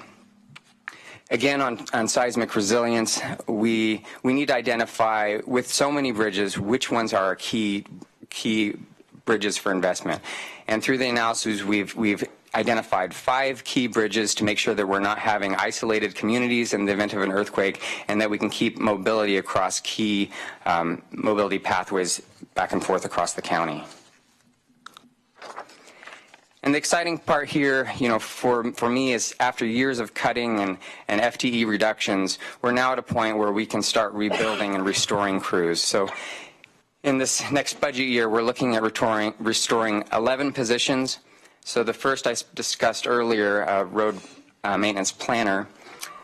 The second one is huge for us. After cutting, we had 2 bridge crews. We cut 1 crew. We're now able to restore a full crew, adding 1 RM3 and 4 RM2 positions that will be able to do that important work to maintain our bridges across the county. We'll be adding 2 FTE to our vegetation crew to make sure that we're controlling the vegetation along roadways to prevent those from becoming safety hazards. We'll be adding 2 FTE in our capital improvement program engineering team. We'll have a whole bunch of projects coming out of these transportation dollars that we need to develop plans for, so we need to have more engineers to do that. And then the last one is in an administration for a contracts person to make sure that we can get these contracts through in a timely manner and that we're maintaining good accountability on the spending on those contracts. And then finally, with materials and services, we'll be looking at restoring our chip seal program and maintaining that surfacing for our chip sealed roads. I've already talked about a lot of bridge preservation. That's going to be a key focus, and then on our safety improvements. And then finally, jurisdictional transfers. I spoke that there are 3 jurisdictional transfers that came with the transportation package. One of those is to move Delta Highway to the jurisdiction of the Oregon Department of Transportation. That roadway has functioned more as a state highway than as a county roadway due to the high volume of traffic on that. So it'll be good to transfer that over to ODOT where they can maintain that better in the form that they do for those types of roads. In exchange for that, the county will be taking on the Springfield Highway 222, 2 sections totaling 6.14 miles. And then the big piece is Territorial Highway at over 38 miles there for a net gain of over 42 miles coming into our road system. It's important to remember that with this transportation package, we will be doing these jurisdictional transfers, but we will also be looking at receiving money to sustain these assets. So initially we'll receive $5 million in 22, we'll receive $20 million, and in 24 we'll receive another $5 million.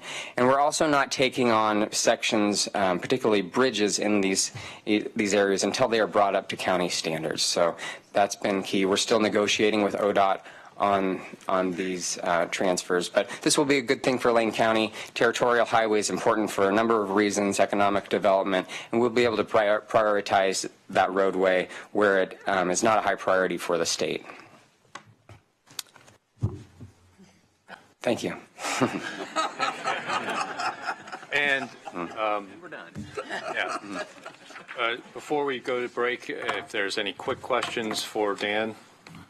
Not seeing any. We are only going to take a 5-minute break because we are behind time now. So I am going to gavel us back in at 10:01. So we are in recess.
here, as we need to keep moving because we have to be out of here before 11 o'clock for the City of Eugene. So, moving on in our agenda here, we've got the Federally Qualified Health Centers financial forecast, and we have Ron Jelm and Mike Barnhart. So, let you guys take it away. Thank you very much. Good morning, commissioners and directors. My name is Mike Barnhart, and I am the Clinic Financial Services Manager for the Federally Qualified Health Center. So what is the Federally Qualified Health Center? Well, that actually consists of 3 different divisions in Lane County. It includes the community health centers, which have 6 medical clinics. Includes the Lane County Behavioral Health. It includes a couple of the operations in actual behavioral health. That is managed by Carla Ayers, the division manager there. That includes the adult team, the children's team, and methadone clinic. And also the Division of Public Health has some pieces in there. That's managed by Jocelyn Warren. Has maternal child health, and also there's immunizations and STDs are in that division. So the FQHC is really a conglomeration of 3 different divisions in the Department of Health and Human Services. So what's our impact on the community? It's pretty large. We serve nearly 30,000 residents in Lane County. Primary care visits, nearly 57,000. Behavioral health, 27, and substance abuse and dental, quite a few. So there's over 110,000 visits that we actually did in calendar year 2016. So it's a big impact on the community, and the FQHC, of course, is a big part of the Division of Health and Human Services. So this is our first long-term forecast we've done for the FQHC as a whole. And so I put up here some of the assumptions, and obviously this is a forecast, which means pretty clearly that any assumption can change a little bit, which will have a big impact on the actual projection as you go out. So always be aware. We did our best to look at what the situation is right now. Ron will talk more about what the actual political climate is and what our opportunities and challenges are. But the forecast was built basically with a how are things at this moment in standpoint, because there's so many potential changes in the ACA, et cetera. It was difficult to factor those in. So we stuck with how are things today. We assumed a stable growth in the number of inpatients and the number of encounters, a 2% growth per year over that, a moderate growth in Medicaid and Medicare reimbursements, and also some growth in other revenues like grants, but at a pretty slow level. Expenditures, we factored in the new contracts, and we then are predicting another moderate growth in the salary and fringe and indirect costs over the next 5 years. Health insurance, we had no growth for 17-18. I realized that the budgets haven't been built for the future, so we are still projecting basically what the general fund is projecting with regards to health insurance. Same thing with PERS and PERS-related costs, and materials and services follow the CPI growth factors. In all of the areas, we focused pretty hard to stay we tried hard to stay consistent with the general fund and the road fund forecasts with regards to percentage changes. So here is the financial forecast. So you can see there the green are the revenues, the red are the expenses, and the blue was our net operating surplus. So you can see there the revenues are about 44, 45, up to 48 million. That's a pretty nice, stable growth, assuming no major changes. And the expenditures are relatively the same. So you can see there our net annual operating surplus before any fund balances are around 2.5, maybe to 3.3 million. But what's key to understanding this is this is just the operations. This does not account for any of any capital needs that are coming up in the future. We do know that we're at capacity at many facilities. We haven't included things like other contract negotiations that might be coming down the way. And of course, there's no changes to the ACA figured out in this at this point. So any of those could have a dramatic effect on this operating surplus. So just keep that in mind. It's those numbers can only go down from here based upon what the future holds. So that's a positive note. So, downhill. There you go. So the operating forecast, this is basically the same numbers, but it's in a graph format. And it actually goes back the last 3 actual years of 2015. And you can see there in 2016, for example, the number dropped a lot, the operating surplus, due to the Delta Oaks Clinic construction. Again, in 2018, we are working on a Charlton Clinic remodel. And then for the rest of the years, with no future expansion plans or ACA changes, we're predicting a basically fairly stable surplus at this point. And with that, I will turn it over to Ron Jelm. I'm Ron Jelm. I'm the manager of the Community Health Center, and I'm also representing Jocelyn Warren from Public Health and Carla Ayers, my counterpart from Lane County Behavioral Health. We decided to get a little too crowded if all four of us were up here. Updates on the federal and state landscape. You did hear from Alex Kyler earlier this morning. These I'll reiterate updates that are most representative of potential impacts to the federally qualified health centers. At the state level, the largest potential is Measure 101 to support the provider tax. If that were to be repealed, as you heard from Alex this morning, would potential cuts at the state level anywhere from $210 to $320 million annually. Large leverage of federal funds, close to $1 billion annually in federal funds, and a potential loss of coverage, of Medicare coverage, for almost 400,000 children throughout the state.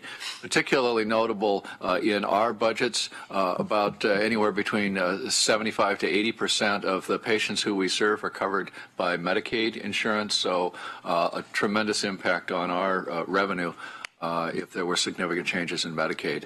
At the federal level, we do know the revocation of the ACA individual mandate. As Alex mentioned, the ACA itself continues to be under some pressure, and that would ripple through not quite as much on us because we have some individuals covered by the ACA, but the vast majority of our members, patients who we see, are covered by Medicaid. Children's health insurance, CHIP, and funding for the federally qualified health center grants. Those account for a little more than probably 12% of our revenue, are still stalled. And so while we are continuing hopeful at the federal level that they be passed, they continue to be in question. Opportunities and challenges, two sides of the same coin. One can always look at challenges as well as opportunities. One of the changes in the revenue forecast that is, we think, a good thing is pay is more and more being tied by insurers, notably Medicaid and Medicare, but also commercial insurers. Pay is being tied to performance. And so that we're working a lot on making sure that we provide good clinical outcomes for the populations who we serve, not just individual patients, but overall populations who we serve. And when we do a good job there, that means that our revenue from those payers is more and more tied to clinical performance. We continue to work on integration with primary care and behavioral health services. The head is not separated from the body, and we have worked a lot over the last number of years on integrating those services, both embedding behavioral health specialists in our primary care clinics and putting a primary care clinic, as you may recall, within our specialty mental health program, and that provides tremendous benefits to the health and the health outcomes of the members who we serve. Important component in opportunities and challenges is access to rural residents. We continue to look at bricks alternatives to bricks and mortar clinics out in those rural communities. There was a conversation earlier this morning about broadband. That certainly does impact our potential to do things like telemedicine and other alternative outreach into the rural communities to reach those residents. But we continue to explore those different alternatives. We have done I believe, an exceptional job in recruiting providers into our organization, literally from every corner of the country. There isn't a quadrant of the country that we have not had a recruiter come to our community over the last 2 years. And so now the focus is shifting, quite frankly, a little from recruitment of those good providers to retention, an opportunity and a challenge. And then a potential shifting of behavioral health services based on the DOG Oregon Performance Plan. We continue to monitor that. So those are the opportunities and challenges in the forecast, and we'd entertain any questions that you may have. Questions? Commissioner Lycan. Thank you, Mr. Chair, and appreciate the update on the. When you mentioned it was, I don't know if Alex is still here or not. He may have stepped out. I think when you mentioned on the be installed on the federal side, it's my understanding it has passed out of the House. It has passed out of the House. And it's yes. installed in the Senate. Yes. And so that's where we will probably need to work, because I think Commissioner Farr and we have others heading to a united front here. Is it next week? Next week, yeah. Next week.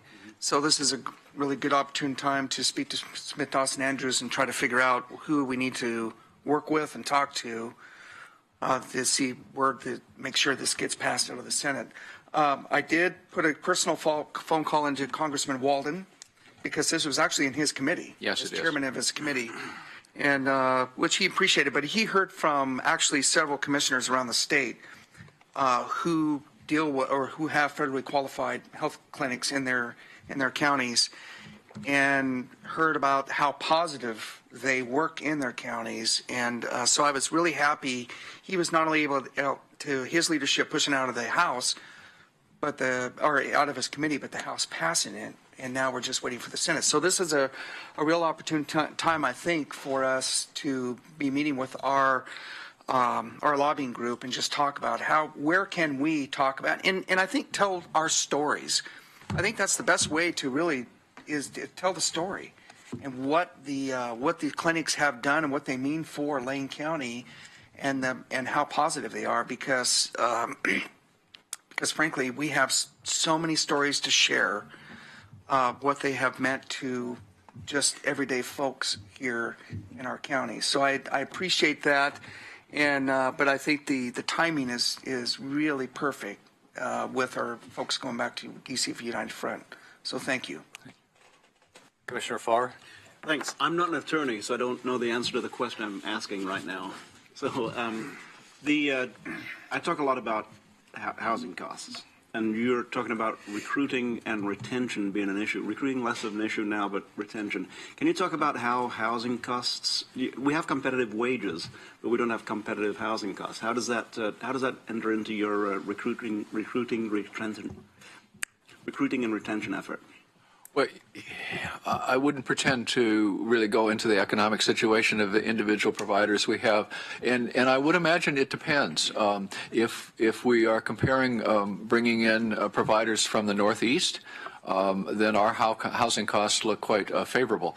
Or California, our housing costs, depending upon the region, might look more favorable. We brought in a provider as an example from West Virginia. A very different situation as he moves his family from West Virginia here, or rural Missouri. But certainly it's part of their overall budget.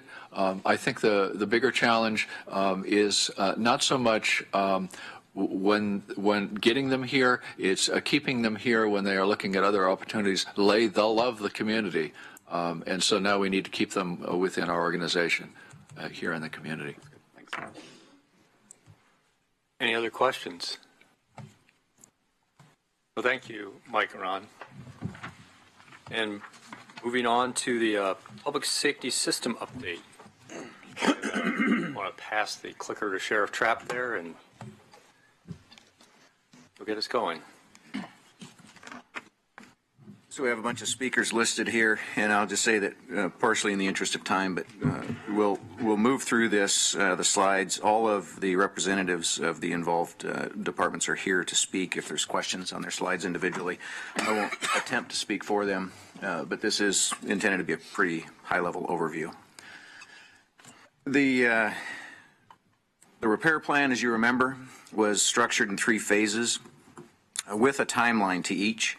And phase 1 being keeping what we have, or what we had at the time. And we've been very successful in doing that. Since this plan was implemented, we haven't seen continued reduction in services in public safety. I don't believe in any area of public safety. But we're at the end of that timeline of keeping what we have. And we've also been quite successful across the spectrum of public safety services to move quite a few into phase 3. And we're touching phase 2, and we're touching phase 3 on a couple.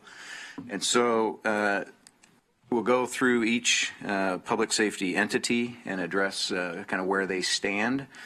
The jail levy, youth service and jail levy has been mentioned a couple of times, and that has done a tremendous amount for the Sheriff's Office jail system in moving us clearly into a phase 2. Since the levy passed in 2012 or 2013, we have had nearly a 300% increase in jail capacity, but we still have about 1/5 of jail unused, sitting vacant, and so we still have room to grow. Quite far from a full phase 3 with the jail and corrections system. Unfortunately for our office, we are no different with our patrol services, our police services, than we were when this plan was developed. We've had essentially zero growth. We have stabilized and maintained exactly what we had at the time, but I'm sure each of you commissioners know as well as I get emails forwarded from you frequently of your constituents who are very frustrated with the level of service we provide in our policing our community. And so that continues to be our major problem in the Sheriff's Office service delivery. And I know there's some great work has been done on the traffic safety plan through Public Works and a very coordinated effort, and not to talk down about that work or to disparage that work, but I'm a firm believer that the impacts of traffic safety improvement in Lane County will not improve greatly until we have some traffic enforcement back in the picture. And we will not have traffic enforcement in the picture as long as phase 1 exists with our traffic or our patrol section. The district attorney's office is generally in phase 2. Phase 2 for the district attorney's office was for prosecution of felony crime.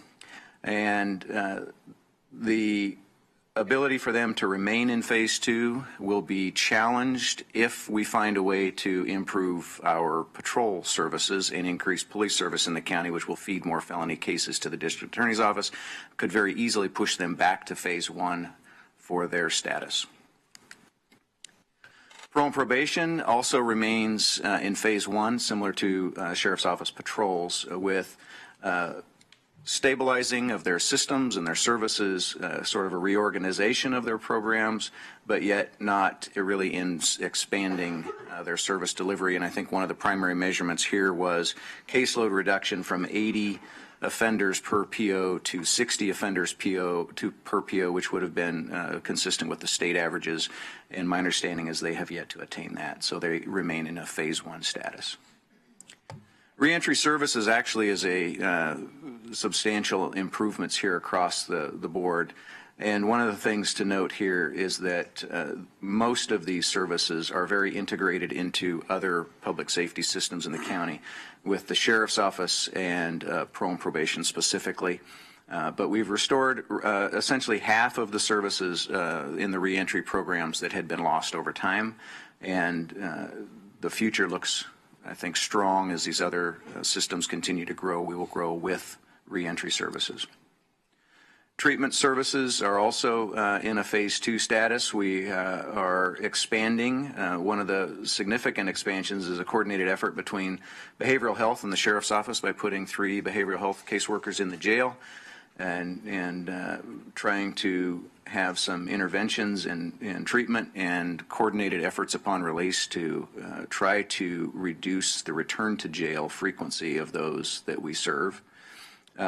There's expanded funding for outpatient substance abuse and mental health treatment we've seen over the years, and the mental health drug court system has actually not necessarily expanded as much as it has been implemented recently, and part of the treatment services include the mental health courts and the drug courts are a very coordinated effort between the district attorney, the courts, the Sheriff's Office, parole and probation. So many of these systems you see throughout are very interrelated. Youth services is probably one of the best stories of this, and it also speaks specifically to the success of the jail and youth services levy. They are clearly touching phase 3, which is defined as full service, restoration of full services in many of their areas, but yet they're still clearly in phase 2 and not completely recovered. And with that, I would make sure that if there's anybody has corrections or additions from the presentation to jump in, and then have certainly opportunity for questions. So any questions on public safety services? Just wowed us, that's all. Just one comment, if I may. And one Sheriff Trapp, one thing, and DA Perlow, one thing that people don't think about is what we call the urban transition, where people live in an urban environment and with urban densities, but receive only rural patrol and rural levels of public safety assistance. And I want to commend both you and the DA for attending after the slaying in Emerald Park, how you both personally went out and talked to the residents who live outside of the city limits, but inside the urban growth boundary in a dense urban situation. And that is one of the challenges that you rarely talk about, but the people out there feel it every single day, that they are living in a city where they're receiving county level services by necessity. And that rubs people wrong on both sides of that fence. The people that live in that urban setting that only receive rural level of police service are frustrated because they feel they should have a more robust service, and they should. It also frustrates those very rural residents who never see our deputies because they are constantly consumed with the activity from those more urban, dense areas. And so it's a conflict that creates a number of issues for us in trying to provide a service delivery, and then our staff are rarely able to get out to those very rural neighborhoods that would like to see a deputy much more often, similarly to those who live in those more dense populations. In a general statement then, Mr. Duff, Ms. Moker-Heiske, we have upped our discussions regarding the urban transition zone, but it really is one of the frontiers that we need to address very strongly in the future. How do we take care of the people who live in a city but are county residents? Commissioner Sorensen? Big picture, the cooperation and work with the district attorney and youth services and the sheriff's office, I think it's as good as it's ever been in Lane County in my time here. And I just really wanted to compliment not only you as the person presenting, but also youth services and district attorney's office, because it really is noticeable how well organized it really is. And thanks for both the good news and the not so good news on the different phases. I had a big picture question for you. The focus here is really fortunately not on the ensuing 18 months, but really looking more beyond that as more difficulty, challenge, opportunities. And that is, we see with the fire service that they're doing more consolidation. The cities of Eugene and Springfield are, with their fire service, kind of going more together. And I think they're trying to incorporate more of the rest of Lane County, but their focus is certainly on the two big cities and the big population and the unincorporated areas around the cities. Do you ever envision that we would do that with police services and incorporate, not to make up a phrase here, but, there's only one sheriff in Lane County, okay? All right. Are you with me? I am. Okay. And so that's what I'm kind of driving at here is I know we have 12 cities. We have probably 10 or 11 police departments. Putting that together may be a little more difficult than putting two fire departments together. But I am asked this question all the time of, do we need a metropolitan sheriff if we've got two police chiefs? Maybe we should have two police chiefs and no sheriff. That does conflict with my comment that there's only one sheriff. What do you think? Is that ever going to happen when you and I are still alive, or is it even a good idea? Well, I think the simple answer to whether it'll occur when we're alive is probably no. But I will say a couple of points you brought up I think merit a response. One is that the sheriff's office in the state of Oregon is the only mandated law enforcement under our Constitution. The only other law enforcement organization that is required by statute is the Oregon State Police, and they have a defined role in their mission, which is not to provide direct law enforcement service to our communities. So that is, in fact, the sheriff's charge of every county And cities are allowed by statute to have a police department should they choose, but it's not necessary or required. The part of merging resources, and I think if you look around the country, there's very few what are termed metropolitan police organizations. West side of the country, we see Las Vegas and King County, the Seattle area, although Seattle PD is not part of that. And so there's a number of challenges that go with that. A lot of it is purely political. Cities that have resources and the ability to control their own want to maintain that, and they don't want to give that up to other leadership that they don't directly control. Under Oregon law, the sheriff is the chief law enforcement officer of the county, and so in an argument of who takes control, the sheriff trumps the city chiefs, and so there is a lot of political issues related to that. The more practical conversation piece is that we are not, the sheriff's office is not well positioned to be a partner to merge with our large partners, Eugene and Springfield.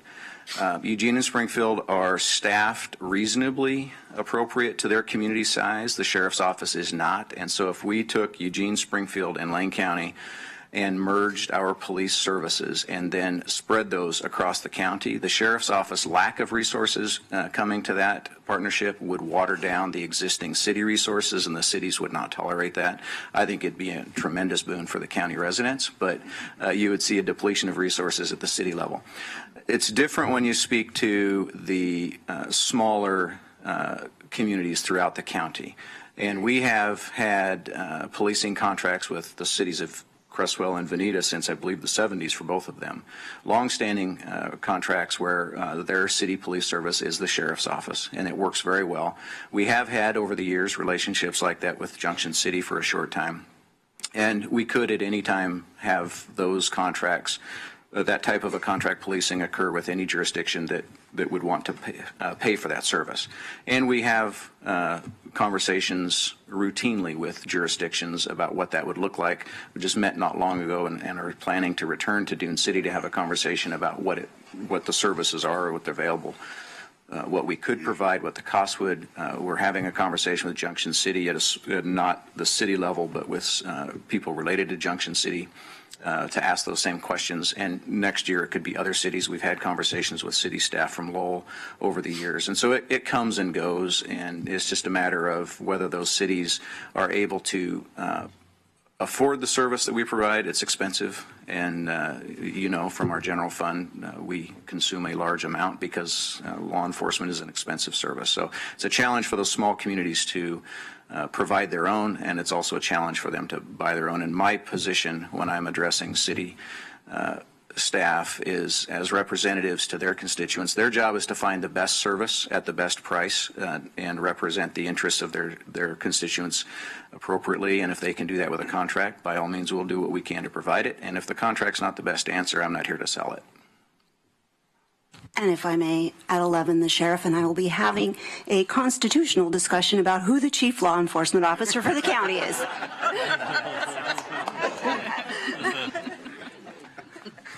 I'll let you guys work that. Sure like that. And on that note, Sheriff, thank you very much for the presentation. Of course, the thing that jumps out immediately is when you're looking at the 10-year plan is Rural Patrol.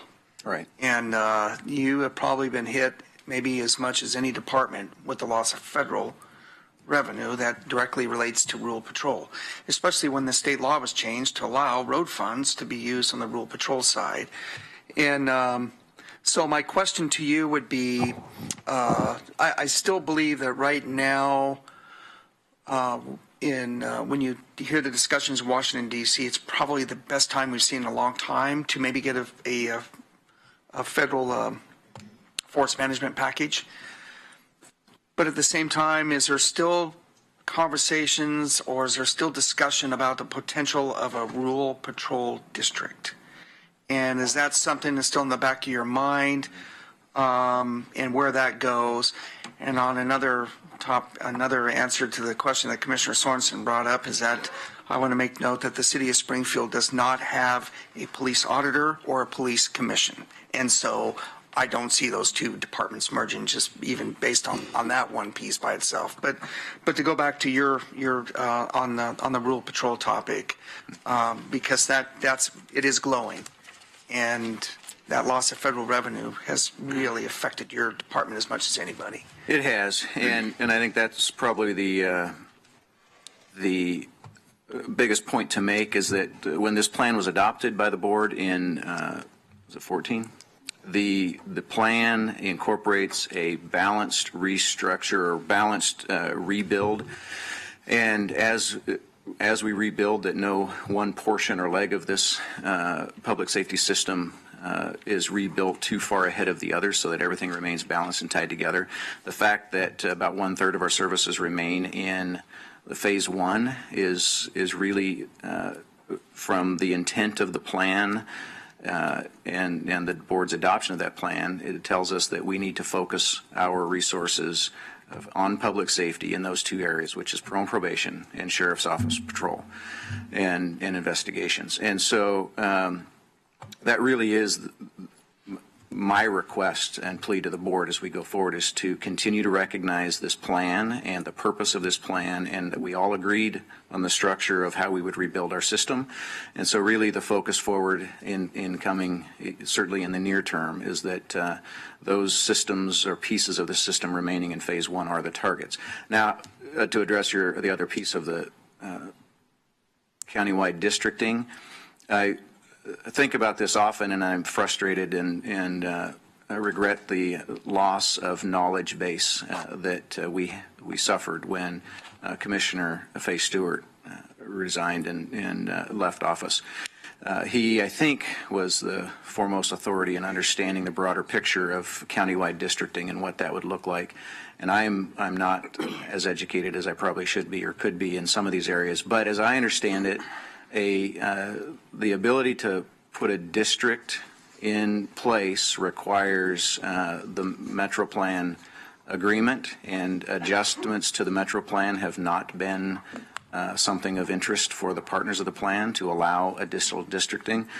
And so unless we can get where the districting is approved for additional districts, it's really kind of off the table for conversation at this point. But on a rural patrol district, if you stay outside of the metro area, you do not have to go through those Metro Plan adjustments. Except, though, if it would cover the UGB. And so we can't, I would never argue for a rural district that doesn't include the UGB, because Commissioner Farr's comments are, we serve, most of our time and energy is consumed in the urban areas of the UGB of unincorporated residents, and if they're not part of paying for law enforcement in rural Lane County, and only the very rural residents are, yet our services are consumed in the UGB, that would be the most unfair system, and it would, I just can't see how it would fly, so I wouldn't want to take the time to even address that. Point. Thank you. Mr. Rickoff had a quick comment, and then we got to move on. Yes, just very quickly, in terms of parole and probation, we've not turned the corner, but we are absolutely on the curve with the Justice Reinvestment dollars, the CCA dollars, due to greater enforcement going on. We actually have positions coming online. They were in the approved budgets this fall, and we're in the recruitment process. So of the two, it really is rural patrol that is left lagging. Parole and probation, I think we're going to see a sizable improvement this year. Great. Thank you. So moving on to the general fund 5-year financial forecast, and Christine, take it away. Good morning. Thank you, Chair, Commissioners.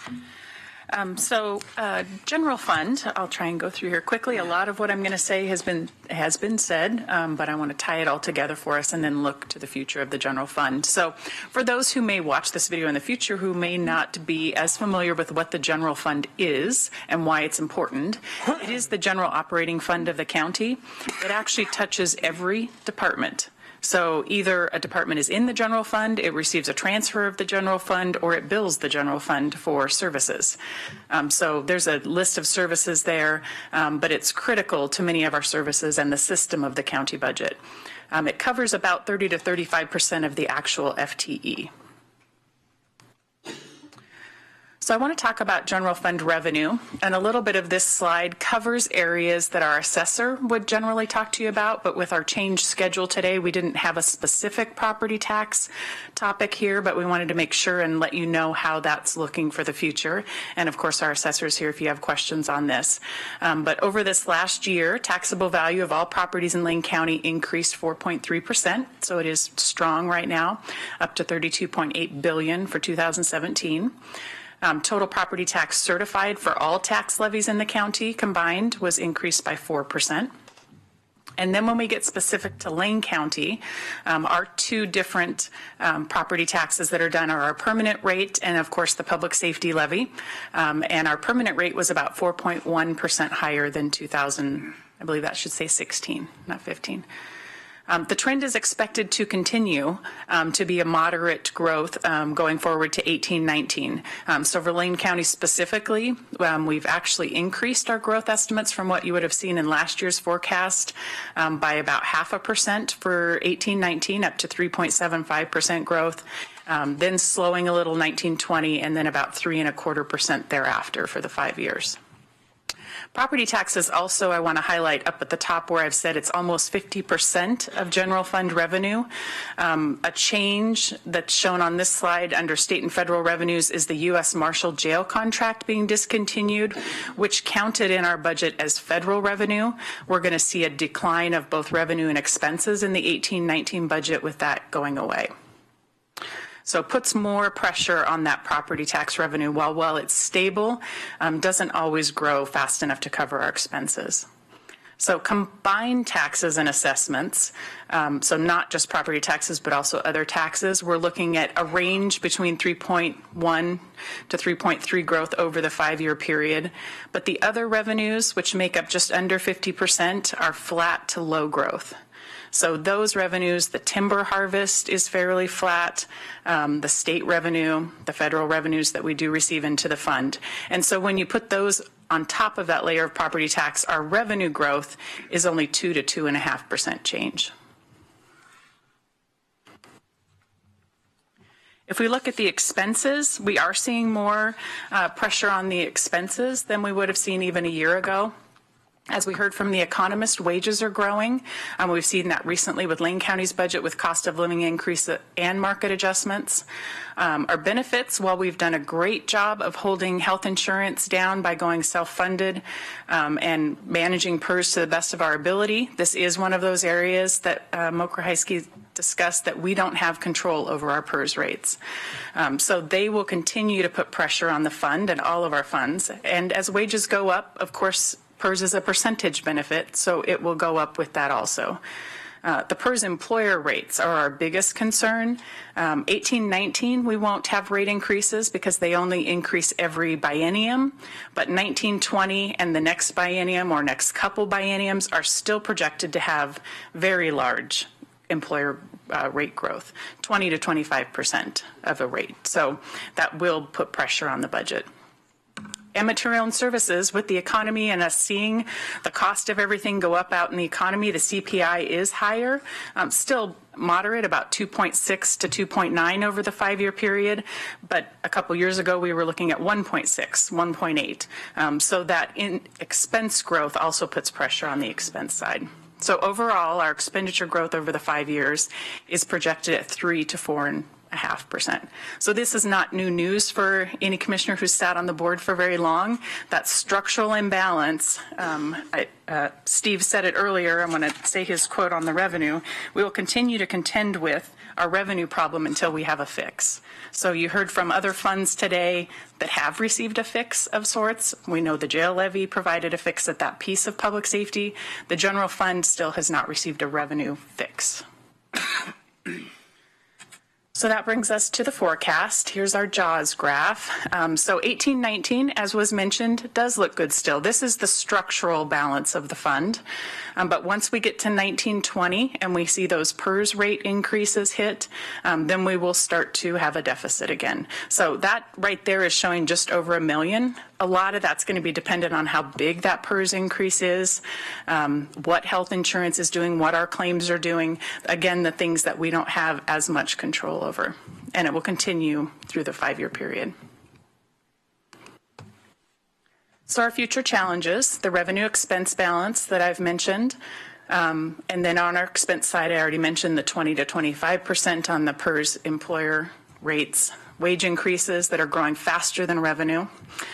In the general fund, as the board's aware, we're striving to reach a 20% reserve, which is what our Government Financial Officers Association recommends, at least a 17% reserve for cash flow. 20% will give us just a little bit as we potentially near a recession to help stabilize our services. So we are not at that 20%. So when we see that deficit coming in future years, it will make this more difficult to get there. We'll continue to work on that. And of course, whether or not a recession is coming and what type of recession it is. If it hits the housing market hard like it did the last time, then our property taxes will slow. So that is the biggest threat to the general fund, is the property taxes. If it slows any other area of the county by too much, then of course the system starts to have pressure in the general fund. The share of expenses shifts throughout the budget. Before we go on to the budget calendar, are there any questions on the general fund specifically? It looks like we can move on to the budget. Okay. So budget calendar and basic budget direction that we're recommending. No change really to what you've seen in past years for the budget calendar. Today, of course, we're doing the budget kickoff with our leadership team. Next Tuesday, we will do a budget kickoff with departments. They will turn in their budgets in February. They will review them with the county administrator budget officer in March, and then we'll make any adjustments that may be needed. A proposed budget document will come out in April, and then the budget committee meetings and the board adoption will happen in May and June. Looks fast and easy when it's on one slide, but there's a lot of work behind there. Budget direction that we would recommend, of course, we have no assumed extension or renewal of SRS payments or any other new revenue source. Personnel, we continue to budget for only those changes that have been approved by the Board of Commissioners. We also, as you'll remember, last year we started looking at vacancies in the budget. So many governments, I would still say most, budget for 100% employment, which is not what's going to happen. We're not going to have every position filled on every day as much as we would like to. So we've taken the approach of looking at that at the beginning of the budget process rather than the end. So last year we did it in the general fund, the road fund, and in parole and probation, where we actually decreased budgets to take into account a vacancy variance. And that was part of the lapse that we eliminated in the general fund, and then we moved to this model. So we're going to continue to look at that for 18-19. We'll have to look at that in order to keep the budget structurally balanced, really looking at the vacancies. And then you have a contingency and a backup plan in case you are able to fill your positions. For benefits, as was mentioned, we are looking at a medical insurance rate increase. This is our internal rate that we charge to departments. So being self-funded gives us the luxury of determining what we can do internally with all of the pieces that go into the self-funding. So just 1.5% growth. So as Steve mentioned, that's much lower than what you're seeing in the market. We'll have to continue to watch what claims do and see where we can keep that in future years. And we are doing a PERS bond rate increase. That's also an internal rate. The board may remember we had a reserve of a couple $1 million that we went ahead and put into our PERS bond fund to help stabilize our PERS rates. Rather than sending that money to PERS to impact our employer rate, we're doing that management internally. Gives us more control. And then on materials and services, we're trying to limit our growth in that area to CPI where possible, which for the 18-19 year, the Oregon Economic Forecast estimate at 2.6%. So our goals that we would recommend for this budget year obviously remain structurally balanced. It's a very important goal of the board and the budget officer. Continue to strive to meet the 20% reserve policy in the general fund, and then maintain current service levels. And I don't know if, Steve, you want to add anything on budget direction before questions. So, Commissioner Farr. Just a quick question on the budgeting the vacancy variance. It's a prudent way to do things, and it's a more transparent way to do things. How common is that in jurisdictions? And maybe I'll fire that one at you, Ms. Mokrahajski. Yeah, well, you heard Ms. Moody say that in her experience, not all that common. I will say that, in my experience and other local governments, we have done that where organizations will look at vacancy and turnover and budget an amount for it. We were effectively doing that through our lapse policy, but what was happening is we were budgeting at 100%, and then saying to departments, you can only spend 97.5% of that. And then at the end of the year, we would end up with this lapse, this additional funding. And that was done, again, as we talked about last budget cycle. That policy was put in place several years ago when the county had low reserves. And the goal at that time was to build up reserves, to use that build up ending fund balance to generate a reserve. We're now in a place where we're getting closer. We're not to the 20% reserve that we want to get to. But what we don't want to do is end up with a lot of additional resources at the end of the year. We want to be more accurately budgeting at the beginning of the year. But realistically, what we have to understand is that puts all of our funds and departments in a tighter budget situation. It means that effectively at the beginning of the year, they have fewer resources with which to provide the same level of services. So we think that's the right thing to do. We think it's a more accurate budgeting practice, but the reality is that it I think puts more pressure on all of our services to be able to manage within those limited resources. And once again, it's a prudent thing to do, and I think it's a more transparent way to do it. But we heard earlier that we had used lapse funding to fund chip sealing one year in Public Works. So that kind of a carryover is no longer going to be available. Is that a correct assumption? It will be. It will not be available to the same extent that it was at one point. I think that's a true statement. We will be tighter. As close to the vest as possible. Yes. Okay, good. And I want to make one more point. We say this every year, and I feel like a broken record, but it's really important for us to understand that this one-time money, if we end up with additional funds at the end of the year, we have reserve in place. That is one-time money. That's like a savings account. And so it is for cash flow purposes. It is for emergency purposes. It is if we hit a recession or a downturn in the economy that we need to help stabilize services.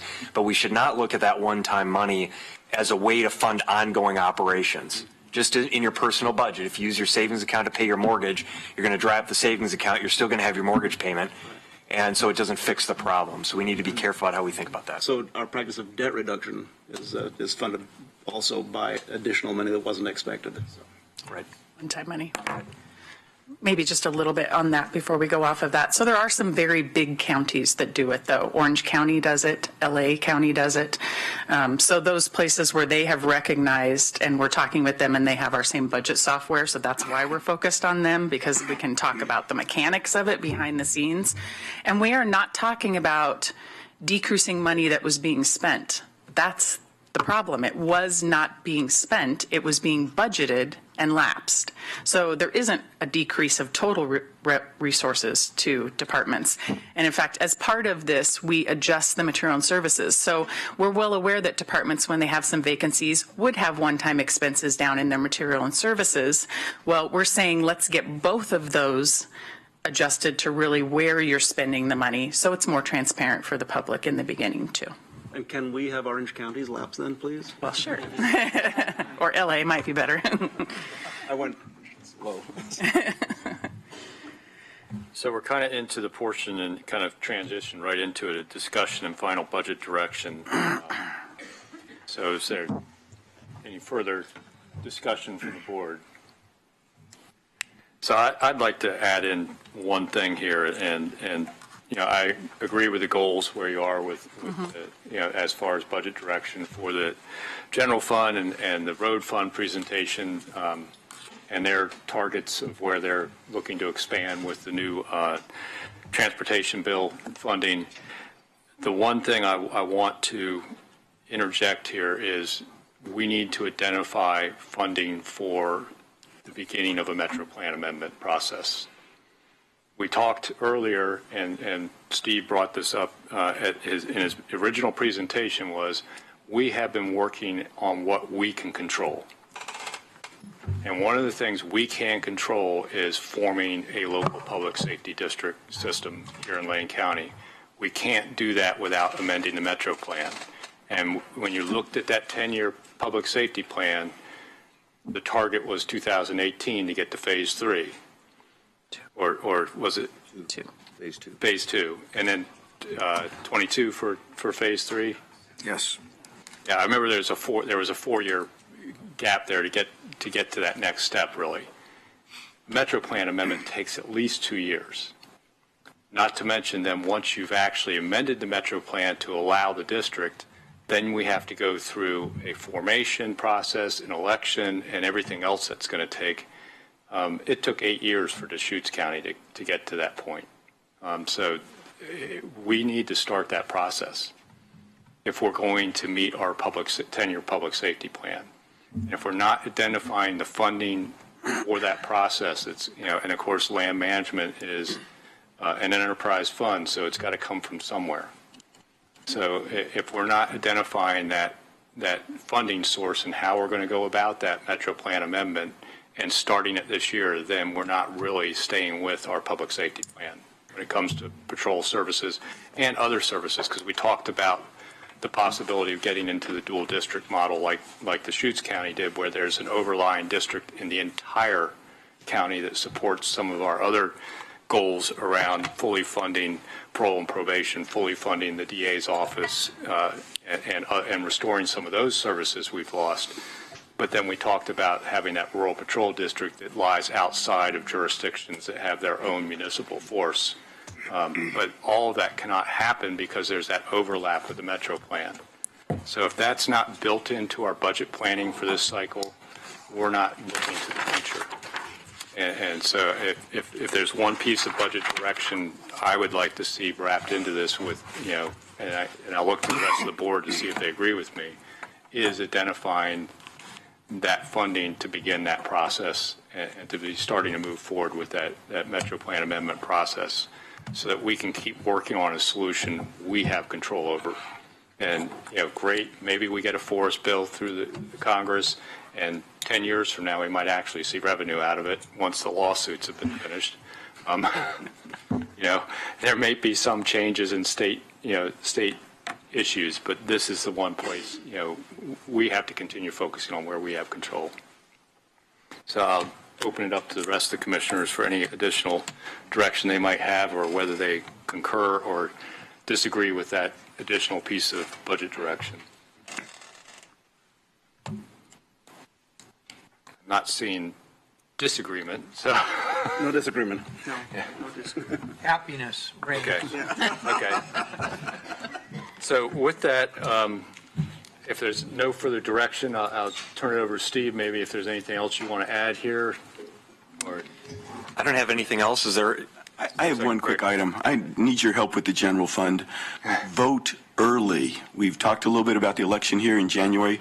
Remember that if you wait to the last minute, chances are very good that will require either extra help or overtime help to count that ballot. If you vote early, we'll have regular employees doing the work, and it really helps us out. So do not procrastinate. I'm going to pass around I voted. Wear them only after you have actually voted. I voted early. Yeah. Excellent. Thank you, Greg. So with that, we need to vacate the room very quickly because the city of you needs to get in here. So we are adjourned, and we will reconvene at 2:30 this afternoon. Thank you.